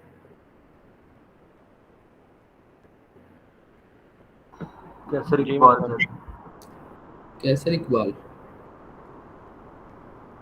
उनका भी राइट्स अपडेट कर दें। अच्छा, बाकी लोग भी, सब लोग लॉगिन करके काइंडली चेक कर लें, और जिनके राइट्स अपडेट हो रहे हैं वो री लॉगिन करके चेक कर लें। सर स्टिल 12 एप्स ही आ रही हैं, तो ये इतनी रहेंगी कि इंक्रीज होंगी अभी? होंगी अभी, कर रहे हैं हम वन बाय वन। वो इंक्रीज़ करा देंगे। ठीक है सर। अकाउंटिंग सारे चेक कर लें, जिस पे आज हमने सेशन करना है वो होनी चाहिए, बाकी सारों की मैं अपडेट कर दूँगा, ये इकट्ठी भी हो सकती हैं। तो अभी हम फॉर द टाइम बीइंग कर रहे हैं, तो इकट्ठी भी यहाँ से ग्रुप्स भी ऐड हो सकते हैं। नहीं सर, अकाउंटिंग नहीं है इसमें। आपके पास नहीं आ रही अकाउंटिंग? नहीं सर। शकील साहब मेरा भी देखिएगा, मैं शाह लतीफ़, अकाउंटिंग नहीं आ रही। शकील, अब ग्रुप में या तो भी सबको राइट्स दे दो एक दफ़ा सारे ना।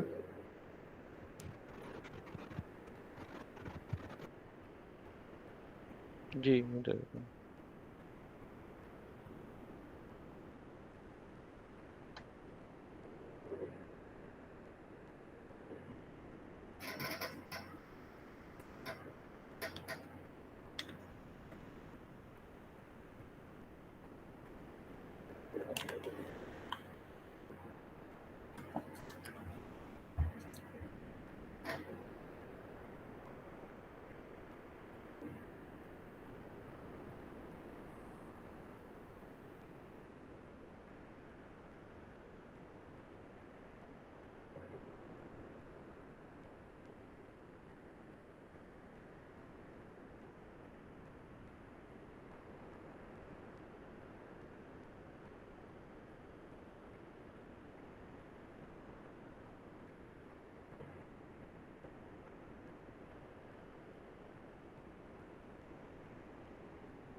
अकाउंटिंग के सबको राइट्स मिल गए हैं, अगर अभी भी किसी को मसला आ रहा है तो बता सकते हैं।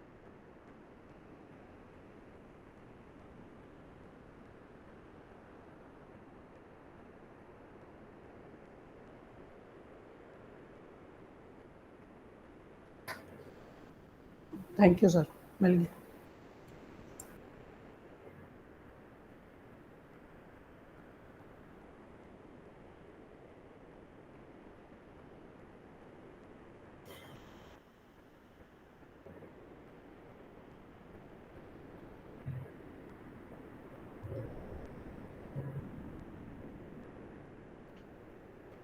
कैसर भाई री लॉगिन करें?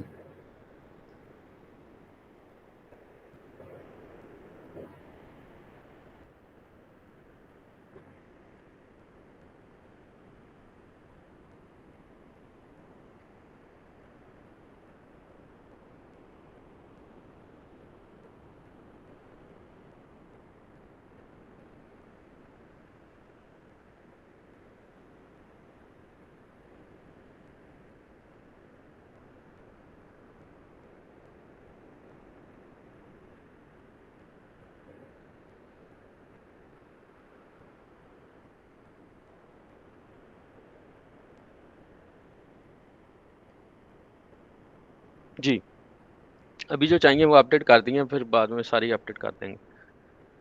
अब सब लोग एक दफ़ा री लॉगिन कर लें ताकि आपके पास जो राइट्स अपडेट हो जाएं। याद रखें कि क्लाउड सिस्टम्स में जब एक दफ़ा लॉगिन हो जाती है ना, तो सेशन को वो ब्लॉक कर देता है। जो एडमिनिस्ट्रेटिव चेंजेस होती हैं वो फौरी अप्लाई नहीं होती कई दफ़ा, तो ऐसी सूरत में आपको री लॉगिन करना पड़ता है।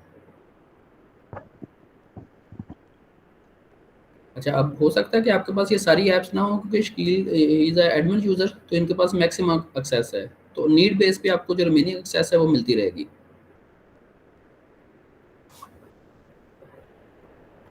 किसी को कोई चैलेंज तो नहीं आ रहा?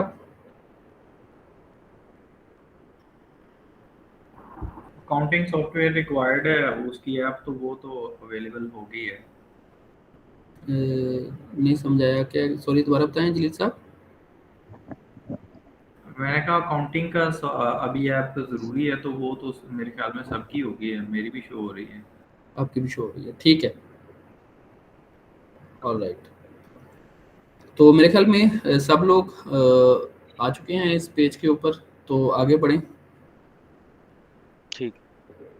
अच्छा शकील, अच्छा। आपने ना कंसेप्ट्स को, क्योंकि मोस्टली जो यहाँ पे यूजर्स हैं वो they are very new in this area, तो आपने एक्सप्लेन करना है टॉपिक को थोड़ा सा ज़्यादा डिटेल में ना, विद रीजनिंग कि क्यों है, किस तरह है, तो इसके क्या क्या ऑब्जेक्ट्स होंगे या इसके अदर वेज क्या हो सकते हैं। जी, जी। किसी को कोई चीज़ समझ ना आए, कुछ लोग नए भी अगर हों, ईआरपी से रिलेटेड ना हो उनकी फ़ील्ड, तो वो पूछ सकते हैं। बेसिक क्वेश्चन से भी आपने घबराना नहीं है, आप पूछें ज़रूर क्वेश्चन। तो कई दफ़ा हमारे लिए वो नॉर्मल चीज़ होती है, इसलिए हम स्किप कर जाते हैं बताने में, तो आप लोग ज़रूर पूछ लीजिएगा अगर आपको कहीं से ना समझ लगे कि यहाँ पे क्या है। जैसे आप लोगों को ये पोर्टल यूज़र का इश्यू आ रहा था, तो आप इस तरह बता सकते हैं अगर आपको कोई चीज़ ना पता लगे तो। अच्छा, ठीक है, जैसे मतलब ये शकील जैसे अब ये होम स्क्रीन है, होम स्क्रीन पे क्या होगा, क्या होती है ये, ठीक है, तो उसमें इस तरह भी आपने एक्सप्लेन कर देना है, ठीक है। इनिशियल लॉगिन के बारे में भी आप बिल्कुल ठीक है बता दें। और इसके अलावा क्या हो सकता है कि आप लोग, हाँ, जैसे मैंने कहा था कि रिकॉर्डिंग बेसिकली इसी का ऑब्जेक्टिव ये है कि आप लोग फोकस लर्निंग के ऊपर कर सकें, ठीक है। साथ नोट्स अगर आप ना भी लें, हम बाद में आपके साथ रिकॉर्डिंग शेयर कर देंगे। इस वक्त आपने ज़्यादा फोकस करना है लिसनिंग के ऊपर और प्रैक्टिस के ऊपर, ठीक है, कि साथ साथ प्रैक्टिस करते चले जाएं ताकि आपकी हैंड्स ऑन प्रैक्टिस हो जाए। जी शकील प्लीज़। और इसका जी। यूआरएल के बारे में भी बता दीजिएगा वहाँ से। जी, कोई भी आप ओडू की जो डेटाबेस बनाते हैं, अगर आप फॉर एग्ज़ाम्पल अपने पास इंस्टॉलेशन करते हैं, तो वो आपकी जो आप इंस्टॉलेशंस कर रहे हैं, वो आपके जो लिंक्स हैं, वो ओडू ऑटोमैटिकली उसका ना ये जो लिंक है ना, जिसको हम कहते हैं, अगर आप अपने सिस्टम में बना रहे हैं, तो उसको लोकल होस्ट के साथ बना देता है इसको लिंक को। और फिर उसके बाद आपके वो आईटी या नेटवर्किंग पर्सन्स का काम होता है कि वो इस लिंक को अपने डोमेन के साथ अटैच करके चेंज भी कर सकते हैं। दूसरे केसेस में अगर आप जा रहे हैं odoo.sh पे जा रहे हैं या आप किसी क्लाउड पे रखते हैं तो ये जो लिंक है आपका वो क्लाउड का होता है। odoo.sh पे जाते हैं तो फिर भी ये odoo.com आता है, लेकिन बहरहाल odoo ये ऑप्शन देता है कि ये जो बीच में लिंक आ रहा है इसको आप चेंज भी कर सकते हैं। आप odoo पे अपनी डोमेन लगा के तो इसको चेंज कर सकते हैं। फिर आपकी डोमेन प्रिवेल कर जाएगी, यहाँ पे आपका नाम आया करेगा, तो उसके बाद आपका लिंक आ जाएगा। तो ये बाय डिफ़ॉल्ट odoo एक लिंक बना देता है। लिंक आपका बन जाता है, आपने फिर बस क्या करना है कि आपका अगर आप जो लो एड्रेस है ना ऊपर वाला जो वो नहीं नज़र आ रहा है। यहाँ पे मेरे ख्याल में आप रेफ़र कर रहे हैं कि यूआरएल ही शो हो रहा है बेसिकली जी, इसमें। जी, जी, जी। यूआरएल नहीं शो हो रहा, तो मैंने तो स्क्रीन ही शेयर की हुई है। 1 मिनट।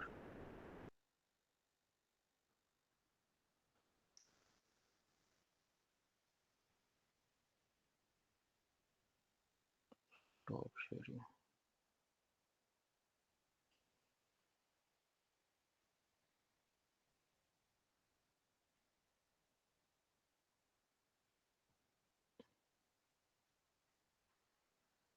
अब आप लोगों को शो हो रहा है यूआरएल अब? जी सर, गुड जी, हो अब जी, शो अब हो शो रहा हो है। जी, जी। अच्छा। ये जो आपका ये जो वेब के पीछे जो आपका ये जो यूआरएल आ रहा है, ये odoo ऑटोमैटिकली जब आप इसकी इंस्टॉलेशन करते हैं या आप क्लाउड पे इंस्टेंस बनाते हैं, तो ये यूआरएल बन जाता है। अच्छा, बाद में इसको आप अपनी अगर आपके पास अपनी डोमेन है, तो आप इस पे वो प्रिवेल करा सकते हैं। odoo में ये ऑप्शन होता है कि आप जाके इसमें अपनी डोमेन दे दें, तो फिर आपका जो लिंक है, वो आपकी अपनी डोमेन के साथ चलेगा। आगे web.login यही रहेगा, पीछे हो सकता है वो https, पीछे आप tcs.com भी कर सकते हैं, hbl.com भी कर सकते हैं, अपनी डोमेन लगा सकते हैं। लेकिन odoo बाय डिफ़ॉल्ट लिंक बना देता है। अभी जैसे ये मैंने इंस्टेंस बनाया हुआ है, तो ये ट्रेनिंग के लिए मैंने बनाया, तो इसके ये जो पीछे आ रहा है, जो मैंने उसका मेरी डेटाबेस का नाम है edu -abs और आगे .odoo.com, वो बाय डिफ़ॉल्ट हर एक के साथ लगाता है, क्योंकि इसके लिए odoo की डोमेन यूज़ हो रही है, तो .odoo.com उसने लगाया हुआ है। तो ये इस तरह इसका लिंक बनता है। तो जो भी आपकी एप्लीकेशन का लिंक है, वो आपने अपने रेलेवेंट ब्राउज़र में डालना है। आपका जो ब्राउज़र है वो कोई भी हो सकता है। odoo वैसे जो रिकमेंड करता है नॉर्मली, वो गूगल क्रोम है। लेकिन ये है कि कोई हार्ड कोड रिकमेंडेशन नहीं है, आप कोई भी ब्राउज़र यूज़ कर सकते हैं इसके लिए, और उसमें सिर्फ़ आपने लिंक पेस्ट करना है और आपका वो जो एप्लीकेशन है, वो आपका लॉगिन पेज है, वो एक्सेसिबल हो जाएगा। इवन आप किसी भी डिवाइस पे कर सकते हैं, टैब पे, मोबाइल पे, या कहीं भी वो लिंक जो है वो एक्सेस कर सकते हैं। जैसे ही आप उस लिंक को अ, करेंगे, एक्सेस करेंगे, तो आपको जो सिस्टम है या जो आपको एप्लीकेशन है, वो इस तरह के पेज पे लैंड कराएगी जैसे मैं बैठा हुआ हूँ। हाँ, अगर आपके पास वेबसाइट का जो मॉड्यूल है वो इंस्टॉल नहीं है, वेबसाइट का ऑप्शन आपने नहीं लिया हुआ, कोई भी एप्लीकेशन है, उसने वेबसाइट का ऑप्शन नहीं लिया हुआ, तो फिर आपको जब वो लैंड करेगा, तो उसमें ये जो आपको ऊपर ये जो ऑप्शन नज़र आ रहे हैं, और ये जो साइन इन और कॉन्टैक्ट, और ये जो नीचे अबाउट अस यूज़फुल लिंक्स आ रहे हैं, ये नहीं आएँगे। सिर्फ़ आपको ये जो लॉगिन है वो उस पे लेके जाएगा, ईमेल पासवर्ड दें अपना और लॉगिन करें एप्लीकेशन में। लेकिन अगर आपने वेबसाइट अपनी एक्टिव की हुई है, वेबसाइट मॉड्यूल एक्टिव किया हुआ है, जिस भी एप्लीकेशन पे आप जा रहे हैं, जैसे फ़र्ज़ करें अभी मैं अपनी एप्लीकेशन की एक्सेस दी है, तो मैंने वेबसाइट एक्टिव की हुई है। तो आप जैसे ही होम पेज पे जाएँगे या आप लिंक एक्सेस करेंगे, तो आपको इस तरह के वेबसाइट की तरह के पेज के ऊपर आपको लैंड करवाएगा। तो आपने लॉगिन करना है, अपना ईमेल देना है, और जो भी आपका लॉगिन ईमेल है, और नीचे अपना पासवर्ड देना है, और उसके बाद आपने लॉगिन करना है, तो आप साइन इन हो जाएँगे।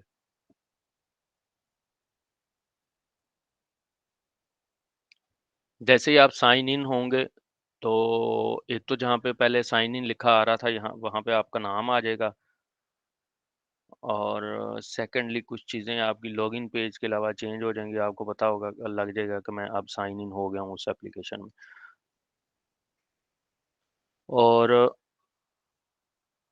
लैंड करने के बाद अगर आप जैसे ही लैंड करें, तो आप देख सकते हैं कि राइट साइड पे आपको आपका लॉगिन नेम आ रहा होगा जिससे आपने लॉगिन किया है, और अगर आप इसके ऊपर क्लिक करें, तो आप डॉक्यूमेंटेशन पे जा सकते हैं। ये डॉक्यूमेंटेशन odoo की होती है, ये आपको ऑनलाइन डॉक्यूमेंटेशन पे लेके जाता है, जो odoo की ऑनलाइन डॉक्यूमेंटेशन पड़ी हुई है। इसके अलावा सपोर्ट में आपको वो odoo की सपोर्ट के ऊपर ले जाता है। अगर आपने को कोई सपोर्ट चाहिए, कोई भी क्वेश्चन है, कोई भी है, तो आप ले सकते हैं। शॉर्टकट्स आपने देखते हैं, तो कंट्रोल के करके आप शॉर्टकट्स देख सकते हैं odoo में। फॉर एग्ज़ाम्पल अगर मैं कंट्रोल के करता हूँ तो ये देखें वो शॉर्टकट आ गए हैं। तो अब ये जो उर्दू में जितने भी ऑप्शंस हैं वो सारे इसमें सर्च करने की ऑप्शन दे देता है उर्दू। नीचे वो टिप भी दे रहा है, जैसे फॉर एग्ज़ाम्पल आप स्लैश डालेंगे तो आगे आपको मेन्यूज़ दे देगा। मैं स्लैश डालता हूँ तो जितने भी मेन्यूज़ हैं वो आ जाएँगे। देखिए डिस्कस ऐप का मेन्यू है, मेन्यू आ गया। फॉर एग्ज़ाम्पल मैंने इनवॉइस पे जाना है, तो मैं डायरेक्ट यहाँ से इनवॉइस सर्च कर सकता हूँ। वो कह रहा है अकाउंटिंग में कस्टमर्स में इनवॉइसेज़ का ऑप्शन है, तो मैं इस पे क्लिक करूँगा तो मुझे डायरेक्ट उधर ले जाएगा। बजाए इसके कि मैं ऐप पे जाऊँ फिर जाके उसमें इनवॉइस का ऑप्शन ढूँढूँ, मैं यहाँ से भी जा सकता हूँ शॉर्टकट से। कंट्रोल के करना है तो शॉर्टकट आ जाएगा, और फॉरवर्ड स्लैश डालना है तो आपने जो भी कोई link access sorry menu access करना है वो आप यहाँ से एक्सेस कर सकते हैं। फॉर एग्ज़ाम्पल मैंने इंटरनल ट्रांसफ़र पे जाना है, तो मैं यहाँ पे इंटरनल लिखूँगा, सॉरी।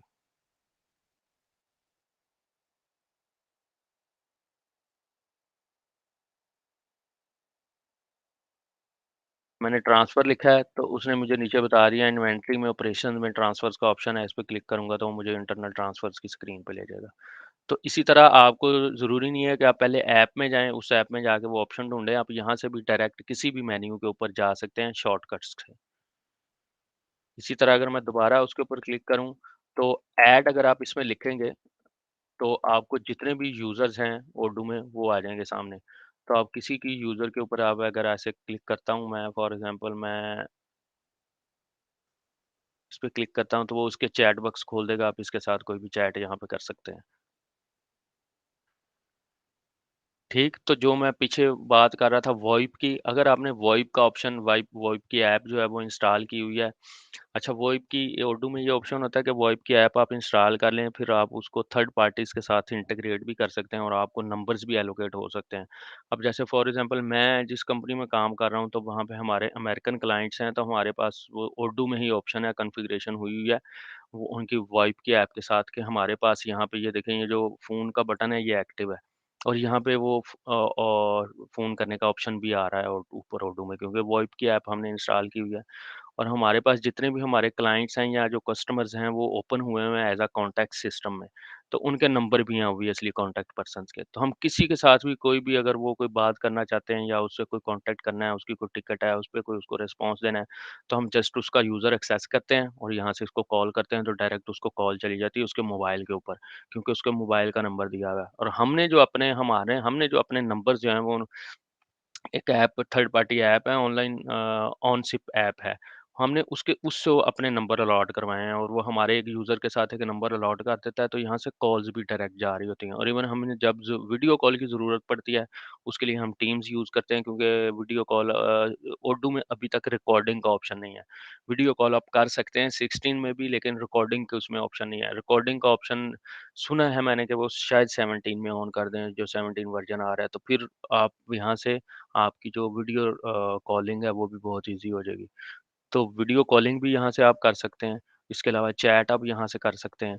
ये इसमें ऑप्शंस अवेलेबल हैं। और इसी तरह अगर मैं दोबारा वहाँ पे जाता हूँ, मैं ज़्यादा ही आगे निकल गया था। यहाँ पे आप ये आपको डार्क मोड का ऑप्शन आ रहा है। आपको पता होगा आजकल डार्क मोड हर जगह बड़ा ज़रा फ़ेवरेट हुआ है मोबाइल्स में भी।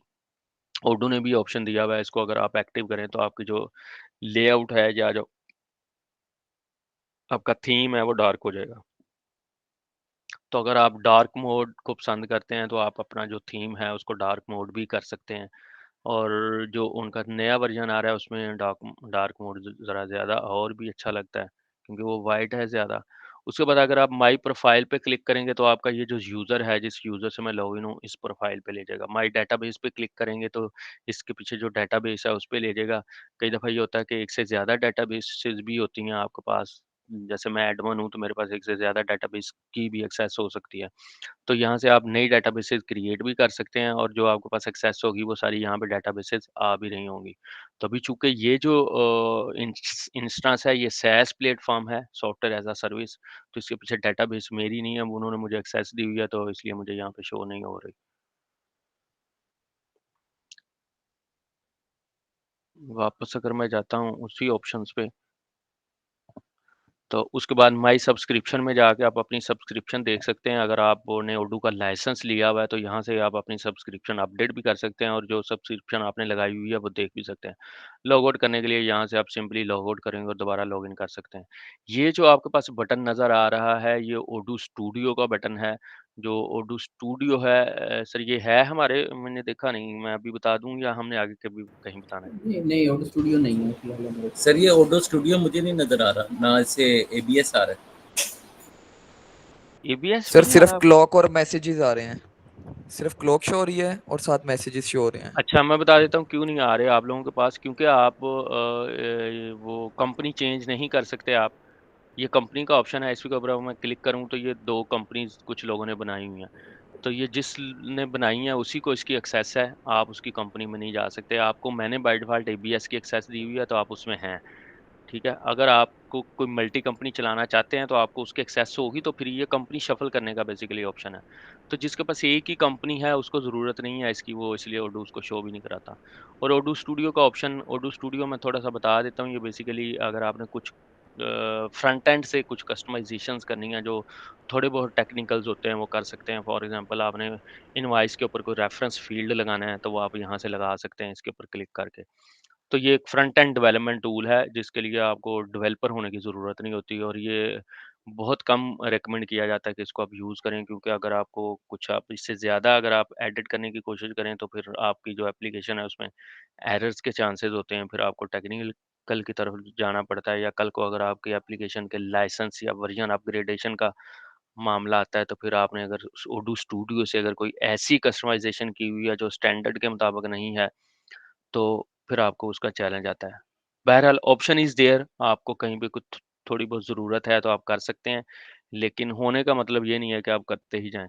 तो थोड़ा बहुत कोई आपको ज़रूरत है, कहीं पे कोई आपको चैलेंज आ रहा है, कुछ फ़ील्ड ऐसे हैं, ज़्यादातर वैसे इसको यूज़ किया जाता है सॉफ्टवेयर हाउसेज़ की तरफ से या जो हम रिकमेंड करते हैं कि आप इसे कस्टमाइज़ेशन ना करें, आप इसको रिपोर्ट्स के लिए यूज़ कर रहे हैं। फॉर एग्ज़ाम्पल अगर आपकी कोई एक समरी रिपोर्ट आ रही है इनवॉइसेज़ की, तो उसमें कस्टमर का एड्रेस नहीं आ रहा, तो आपको स्टूडियो को यूज़ करके एड्रेस भी वहाँ पे शो करवा सकते हैं। अब आपने वो कस्टमाइज़ेशन नहीं की बेसिकली, आपने ये समझ लें कि पर्सनलाइज़ेशन की है कि एड्रेस तो पहले ही कॉन्टैक्ट के फॉर्म पे पड़ा हुआ है और वो वहाँ पे लोगों ने सेव किया हुआ है, लेकिन सिर्फ़ आपको एक रिपोर्ट में नहीं शो हो रहा, तो आपने एक रिलेटेड फ़ील्ड या रेफ़रेंस फ़ील्ड लगा के उसमें शो करवा दिया।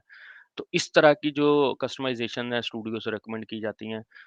जो ऐसी कस्टमाइज़ेशन जो आपके मॉडल में चेंज कर दें, आपके टेबल में चेंज कर दें, फॉर एग्ज़ाम्पल अगर एक कॉन्टैक्ट का फॉर्म है, तो उसके ऊपर अगर इमरजेंसी नंबर नहीं पहले आ रहा, तो आप एक फ़ील्ड लगा के एक इमरजेंसी नंबर डलवाना शुरू कर दें, तो आपने उसके टेबल को चेंज किया। तो टेबल्स की चेंजेज़ या मॉडल की चेंजेज़ जहाँ पे भी आती हैं, उसको रिकमेंड किया जाता है कि आप स्टूडियो से ना करें। बहरहाल आप कर सकते हैं। साथ जो आपको क्लॉक नज़र आ रहा है, ये एक्टिविटीज़ के लिए होता है। आपके पास अगर कोई भी एक्टिविटी आ रही है या किसी ने आपके पास भेजी है, तो आपको यहाँ पे उसका मैसेज आ जाता है एक्टिविटी का। अब जैसे देखिए मेरे पास एक आ रहा है और एक्टिविटी के साथ डेट आती है कि आपने किस दिन करनी है। तो जो लेट हो जाए उसके साथ लेट आ जाता है, जो आज करनी है वो 2 डेज़ आ जाएगा, जो फ्यूचर में आपने करनी है वो फ्यूचर में काउंट आ रहा होगा। तो लेट ये जनरल एंट्री है कोई ये जैसे मैं लॉगिन हूँ तो मेरी तरफ वो जनरल एंट्री की एक्टिविटी आई हुई है। अब उसपे मैंने क्या करना है इसपे मैं क्लिक करके देख सकता हूँ। तो अगर मैं उसपे क्लिक करूँ तो मुझे बताएगा इसके ऊपर आपने क्या करना है। तो ये टैक्स रिटर्न का बेसिकली मुझे नोटिफ़िकेशन आया हुआ है कि आपकी जो टैक्स रिटर्न है वो ड्यू है। अच्छा ये अकाउंटिंग की ही अब हमने बात करनी है तो इसको हम डिस्कस कर लेंगे। टैक्स रिटर्न का बेसिकली आप सेटिंग्स में जाके ओडू में अपनी जो टैक्स रिटर्न्स फाइलिंग है उसका आप लगा सकते हैं रिमाइंडर के, और ये भी आप सेट कर सकते हैं कि मेरी जो टैक्स रिटर्न है वो मंथली फिल होगी, पीरियडिकली सॉरी एनुअली फिल होगी या सेमी एनुअली फिल होगी या क्वार्टरली फिल होगी।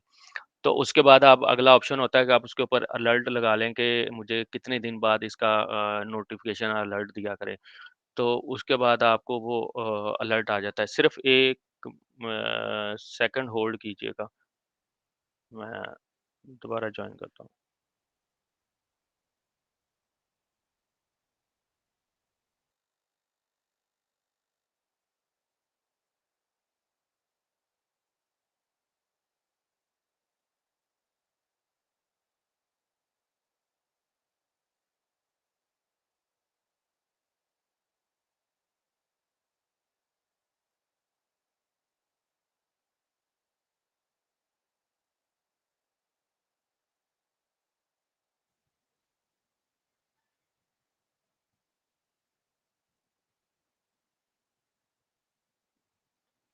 जी, आवाज़ आ रही है आप लोगों को?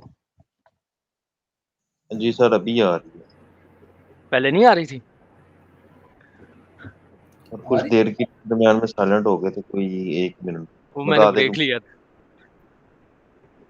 1 मिनट तो नहीं, मैंने कुछ सेकंड के लिए वॉइस ऑफ की थी। अच्छा, मैं बता रहा था कि ये जो एक्टिविटी आ जाती है, अच्छा इसमें आपके पास जो भी वो आपने मैंने चूँकि जनरल उस पे टैक्स रिटर्न पे लगाया हुआ है, आप वहाँ पे लगा सकते हैं कि मुझे कितनी देर बाद उसका नोटिफ़िकेशन आए। तो वो मुझे नोटिफ़िकेशन दे रहा है कि जी आपकी जो टैक्स टैक्स रिटर्न है, वो क्लोज़ करने का आपका आ गया हुआ है और बल्कि गुज़र गया हुआ है, 1 डे लेट हो गया हुआ है।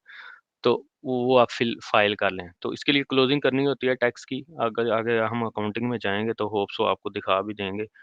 तो वो मुझे नोटिफ़िकेशन आया हुआ है। अच्छा ये ऐसे नोटिफ़िकेशंस आते हैं। इसी तरह और एक्टिविटी होती क्या है उर्दू में अगर एक्टिविटी अगर मैं आपको एक स्क्रीन खोल के दिखा दूँ। मैं पहले डार्क मोड अपना ऑफ कर दूँ।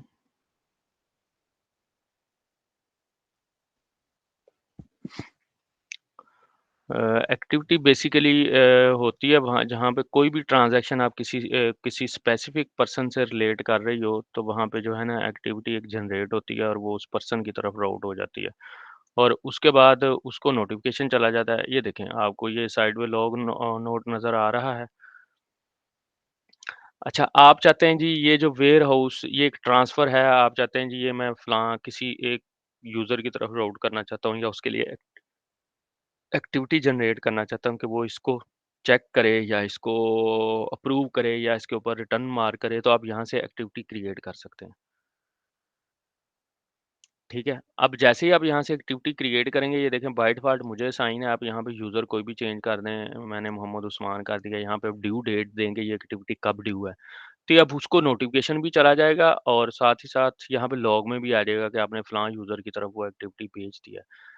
और ये यहाँ पे इसलिए करने की ज़रूरत है क्योंकि ये अब चूँकि ट्रांसफ़र किसी यूज़र के साथ नहीं है।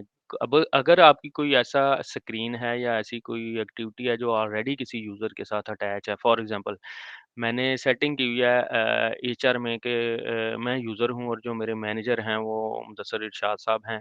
तो मैं जैसे ही मैंने लीव के फॉर्म के ऊपर सेटिंग है कि जो मेरी लीव है वो अप्रूव करेंगे मुदस्सिर इरशाद साहब। तो मैं जैसे ही लीव डालूँगा, उसकी एक्टिविटी ऑटोमैटिकली मुदस्सिर साहब के पास चली जाएगी कि भई आपके जो यूज़र हैं या जो एम्प्लॉयी हैं उन्होंने ये लीव डाल दिया है तो आपकी तरफ वो ड्यू हो गई है अप्रूव करने के लिए। तो एक ट इस तरह की एक्टिविटीज़ ओडू ऑटोमैटिकली भी जनरेट कर सकता है और कर रहा है। हाँ, कुछ ऐसे फॉर्म्स हैं या स्क्रीन्स हैं जिसके ऊपर एक्टिविटी नहीं लग रही और आप चाहते हैं कि उसमें एक्टिविटी ऑटोमैटिकली जनरेट हो जाया करे। फॉर एग्ज़ाम्पल आप चाहते हैं जी जैसे ही मेरा सेल ऑर्डर डले तो उसकी एक एक्टिविटी जनरेट हो जाए और वो सेल्स मैनेजर के पास चली जाए और उसे पता लग जाए कि ये सेल ऑर्डर जनरेट हो गया और उसको कंफर्म अब आपने करना है। तो ये एक्शंस भी आप ओडू में लगा सकते हैं, इनको ऑटोमेटेड एक्शंस कहते हैं। ओडू में टेक्निकल कॉन्फ़िगरेशंस में जाके ऑटोमेटेड एक्शंस लगाने का ऑप्शन होता है। तो आप ये एक्शंस लगा सकते हैं कि फलाँ डॉक्यूमेंट के ऊपर फलाँ टाइम पे ये एक्टिविटीज़ जनरेट होना शुरू हो जाएँ। तो वो एक्टिविटीज़ जैसे ही आप जनरेट करेंगे सॉरी एक्शंस लगाएँगे उसकी एक्टिविटीज़ भी जनरेट होना शुरू हो जाएँगी।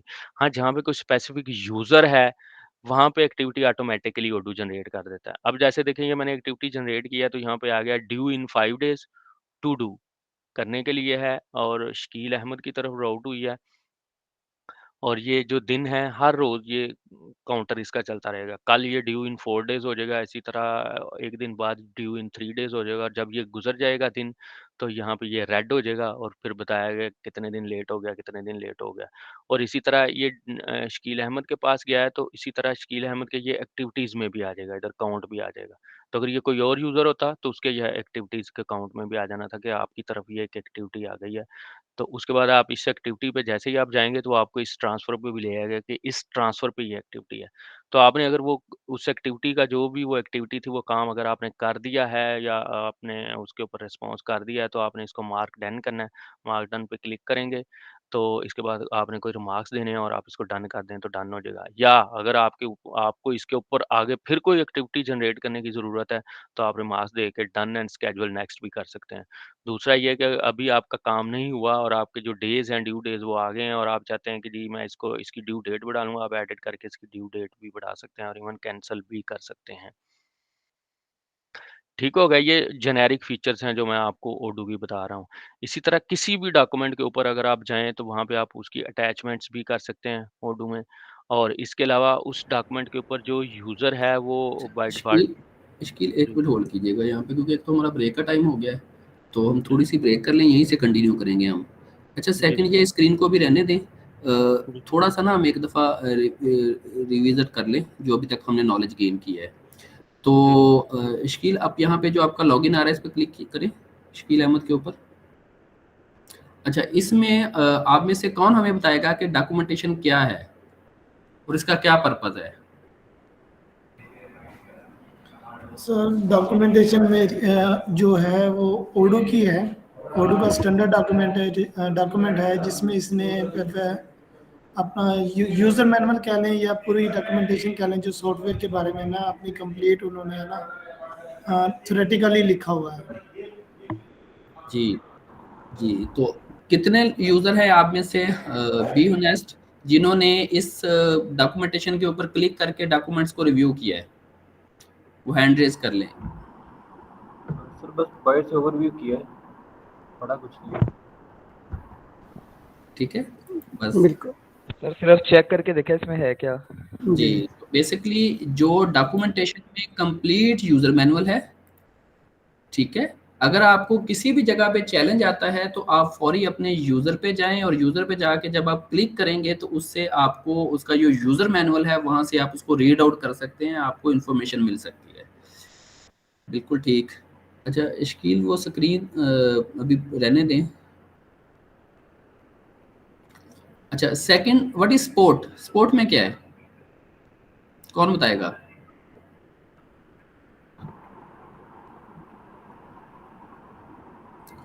क्या होगा स्पोर्ट से? जी सर, ये आई थिंक ऑडो की सपोर्ट है, मतलब आपको कोई मसला आ रहा है चलाने में उसको तो आप ऑडो से सपोर्ट ले सकते हैं, कोई इंस्ट्रक्शन जी, वगैरह ये चाहिए। आप स्पोर्ट क्यूरी एक्चुअली ओडो को जनरेट कर रहे हैं, ठीक है? और ओडो किसी भी मामले में आपको क्विक सपोर्ट देता है, उनकी एक बड़ी कम्प्रिहेंसिव टीम है। वो उनकी पूरी कोशिश होती है कि जब सिस्टम में आपको कुछ चैलेंज आए तो वो क्विकली आपको सपोर्ट मिले, ठीक है? ये उसकी सपोर्ट है। शॉर्टकट्स कहाँ पे हेल्पफुल हो सकते हैं आप लोगों के लिए?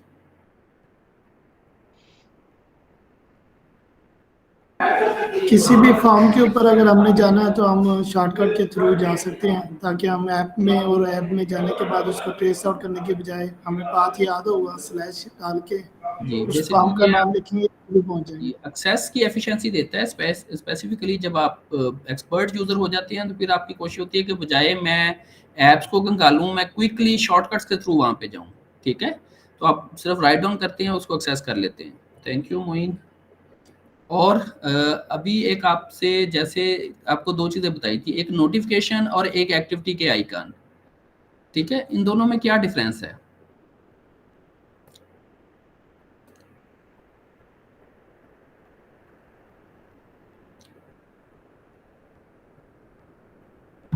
सर आई थिंक नोटिफिकेशन तो कोई जनरल भी हो सकता है, लेकिन मेरा ख्याल एक्टिविटी जो है वो आपके पेंडिंग कोई काम हो सकते हैं या आपके जो असाइन वर्क्स हैं।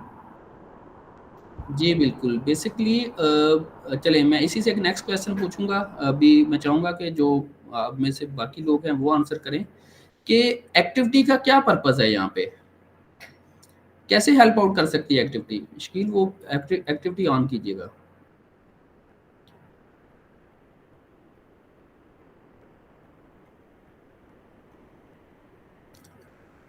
कोई शेयर करेगा कि क्यों एक्टिविटी को ऐड किया है यहाँ पे? कैसे हेल्प आउट हो सकता है ये?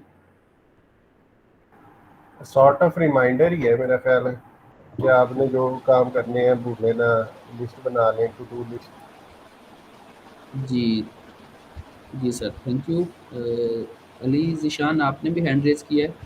जी सर, मैं ये बताना चाह रहा हूँ कि एक्टिविटीज़ का बेसिकली ये है कि हम यहाँ पे स्केड्यूल भी कर सकते हैं अपनी जो एक्टिविटीज़ हैं उसको, जैसे अभी इन्होंने एग्जांपल दी थी टैक्स रिटर्न की, कि वहाँ पे इन्होंने स्केड्यूल किया हुआ था कि हमें 10 जो है ना डेज़ के बाद उसका एक्टिव कर लिया जाए।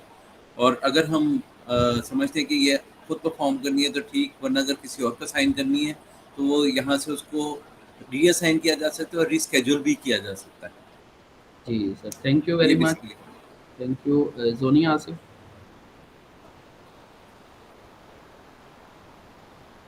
जोनिया आपने हैंड रेज किया है, कुछ कहना चाह रही हैं? No sir. जी बिल्कुल, मगर याद रखिए कि एक्टिविटी जो है ना वो लाजमी नहीं है कि वो आप अपने लिए कर रहे हो, ठीक है। एक्टिविटी का मतलब है कि आप किसी दूसरे को भी, फॉर एग्जांपल एक देखो एक डिस्कशन का रिमाइंडर, अब ये डॉक्यूमेंट है तो अथॉरिटी है, आप उसको होल्ड कर लेते हैं, आप कहते हैं कि नहीं ये पहले मुझसे डिस्कस करो, आप एक एक्टिविटी क्रिएट कर देते हो जिसमें लिखते हो कि विद इन अ डे आपने इसके ऊपर मुझे करना है, या आप अपने लिए रिमाइंडर डालते हो कि ये तो मैं अप्रूव कर रहा हूँ मगर इसकी अगेंस्ट मैंने कोई वेरिफिकेशन करनी है, या किसी दूसरे के लिए एक्टिविटी जनरेट करते हो कि इसके अगेंस्ट मुझे फर्दर इन्फॉर्मेशन भी आपने प्रोवाइड करनी है, ठीक है, या इसका मुझे फॉलो अप स्टेटस देना है कि नेक्स्ट क्या बना। मसलन कोई पेमेंट की अप्रूवल थी, अब अप्रूवल तो हो गई है मगर क्या विद इन 3 डेज वो पेमेंट हो गई या नहीं होगी, आप एक्टिविटी जनरेट करके उसको स्पेसिफिकली बता सकते हो कि मुझे आपने यहाँ पे अपडेट करना है, ठीक है। तो ये बेसिकली ये प्रोडक्टिविटी फीचर्स हैं, ये एक सिस्टम का एक क्विक ओवरव्यू दे रहे हैं ताकि जब हम नेक्स्ट जाएं कॉन्फ़िगरेशंस की तरफ तो आपको फिर पता हो कि हम क्या कर रहे हैं, ठीक है। तो एक ब्रेक करते हैं, इंशाल्लाह हम रीज्वाइन करेंगे 12:05 पे, ठीक है जी ठीक है। ठीक, थैंक यू वेरी मच। बेशक लॉगिन रहने दें हम तब तक वेट कर रहे हैं, पास पे हैं।